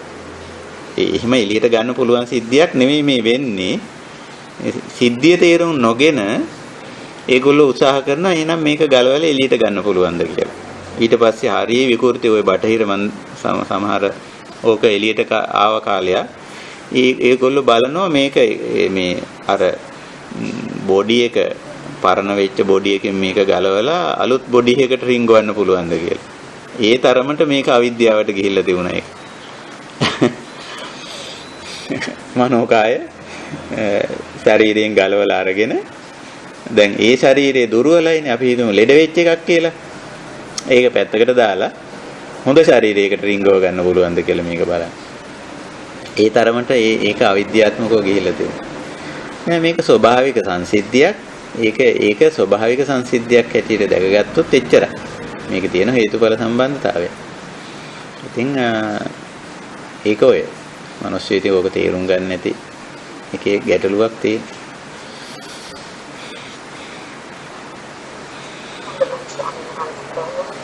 හොඳයි අපි එහෙමනම් අදට අපේ සදහම් හමුව නිමා කරමු. වෙලා යදාගත්ත කාල වේලාවත් නිමා වෙලා තියෙන නිසා ඉතින් අපි මේ වෙන විට ඊටාම වැදගත් මාතෘකාවක් අරගෙන තියෙනවා. ඒ තමයි මේ හේතුඵල સિદ્ધාන්තය නැත්නම් හේතුඵල ධර්මතාවය. මේක සෝබාදහමේ දෙයක් අපි මේ කතා කරන්නේ. මේක නොදැනීම නිසා බුදුරජාන් වහන්සේ සමහර තැන්වල දේශනා කරලා තියෙනවා මේ හේතුඵල ධර්මතාවය නොදැනීම නිසායි සත්වයා මේ තරම් අවිද්‍යාවෙන් මුලා වෙලා අන්ධකාරයට වැටිලා මේ දුක්ඛ දෝමනස් හදාගන්නේ කියලා. ඉතින් අපිටත් දැන් මේක ප්‍රත්‍යක්ෂ වෙලා තියෙනවා. හේතුඵල සම්බන්ධතාවය නොදැනීම නිසායි මේවා මේ විදියට යන්නේ කියලා. ඉතින් උන්වහන්සේ අපිට හේතුඵල සම්බන්ධතාවය අවබෝධ කරගන්න සෑහෙන තරම් මඟ පෙන්වීමක් කරලා තියෙනවා. අපි මේ ද්වාදසාංගය තුල ඉස්සරහට යනකොට අපිට මේ මානසිකාර වශයෙන් අපි ඉස්සරහට යමු. දැන් අද අපි ගත්ත මාතෘකාව නැත්නම් කොටස ජාති සහ ජරා මරණ ශෝක පරිදේව දුක්ඛ දෝමනස් උපායාස. ඒ ටික හොඳට මෙනෙහි කරමු. මේක බුදුරජාණන් වහන්සේත් මේ පටිච්ච සමුප්පාද ධර්මතාවය මෙනෙහි කරා සිද්ධිවලදී නිතරම. හැම සිද්ධියකදීම ශ්‍රාවකයන්ට පෙන්වලා දුන්නා හේතුඵල ධර්මානුකූලව ඒ සංසිද්ධිය මෙහිමයි. අපි ජීවිතයේ උත්සාහ කරමු හේතුඵල ධර්මානුකූලව මේ සංසිද්ධි තේරුම් ගන්න, වටහා ගන්න, අවබෝධ කරගන්න. ඒක තමයි හේතුඵල ධර්මතාවය මෙනෙහි කරනවා කියලා කියන්නේ. ඉතින් අපි මේ උත්සාහය අපි දරමු. හොඳයි එහෙමනම් අපි අදට අපේ සදහම් හමුව නිමා කරනවා. අපි නැවත හෙට නෙමෙයි අනිද්දා අපිට දහම් හමුව පවත්වන්න පුළුවන්කම තියෙනවා. අපි බලාපොරොත්තු වෙනවා අනිද්දා දවසේ මේ සුපුරුදු වෙලාවට අපේ සදහම් හමුව පවත්වන්න 15 වෙනිදා කියලා කියන්නේ අඟහරුවාදා දවසේ ඊට සඳුදා අනිද්දා අඟහරුවාදා දවසේ මුණ ගැහෙන බලාපොරොත්තුෙන් අපි අද සදහම් හමුව නිමා කරනවා. වෙනදා වගේම මේ උතුම් අවස්ථාවට සහසම්බන්ධ වුණු ගිහි පැවිදි පින්වත් කල්යාණ මිත්‍ර හැම දෙනාටම අපගේ ගෞරවයත් අනුමෝදනාවත් පළ කරනවා. හැම දෙනාටම හේතුඵල ධර්මතාවයේ තුලින් ජීවිතයේ සියලු සංසිද්ධි හට ගැනීම, පැවතීම, වෙනස් වීම, නිමා වීම හැම දෙයක්ම හේතුඵල સિદ્ધාන්තය තුල අවබෝධ කරගන්න ශක්තිය ලැබේවා. ඒ තුලින් අවිද්‍යා අන්ධකාරය දුරු කරගෙන මේ ජීවිතයේදීම නිර්වාණ ධර්මයේ සාක්ෂාත් කරන්නට හැම දිනාටම ශක්තිය, ධෛර්යය, වාසනාව උදා වේවා කියන උතුම් අදිෂ්ඨානයෙන් අද සදහම් හමුවත් නිමා කරනවා. හැම දිනාටම තෙරුවන් සරණයි.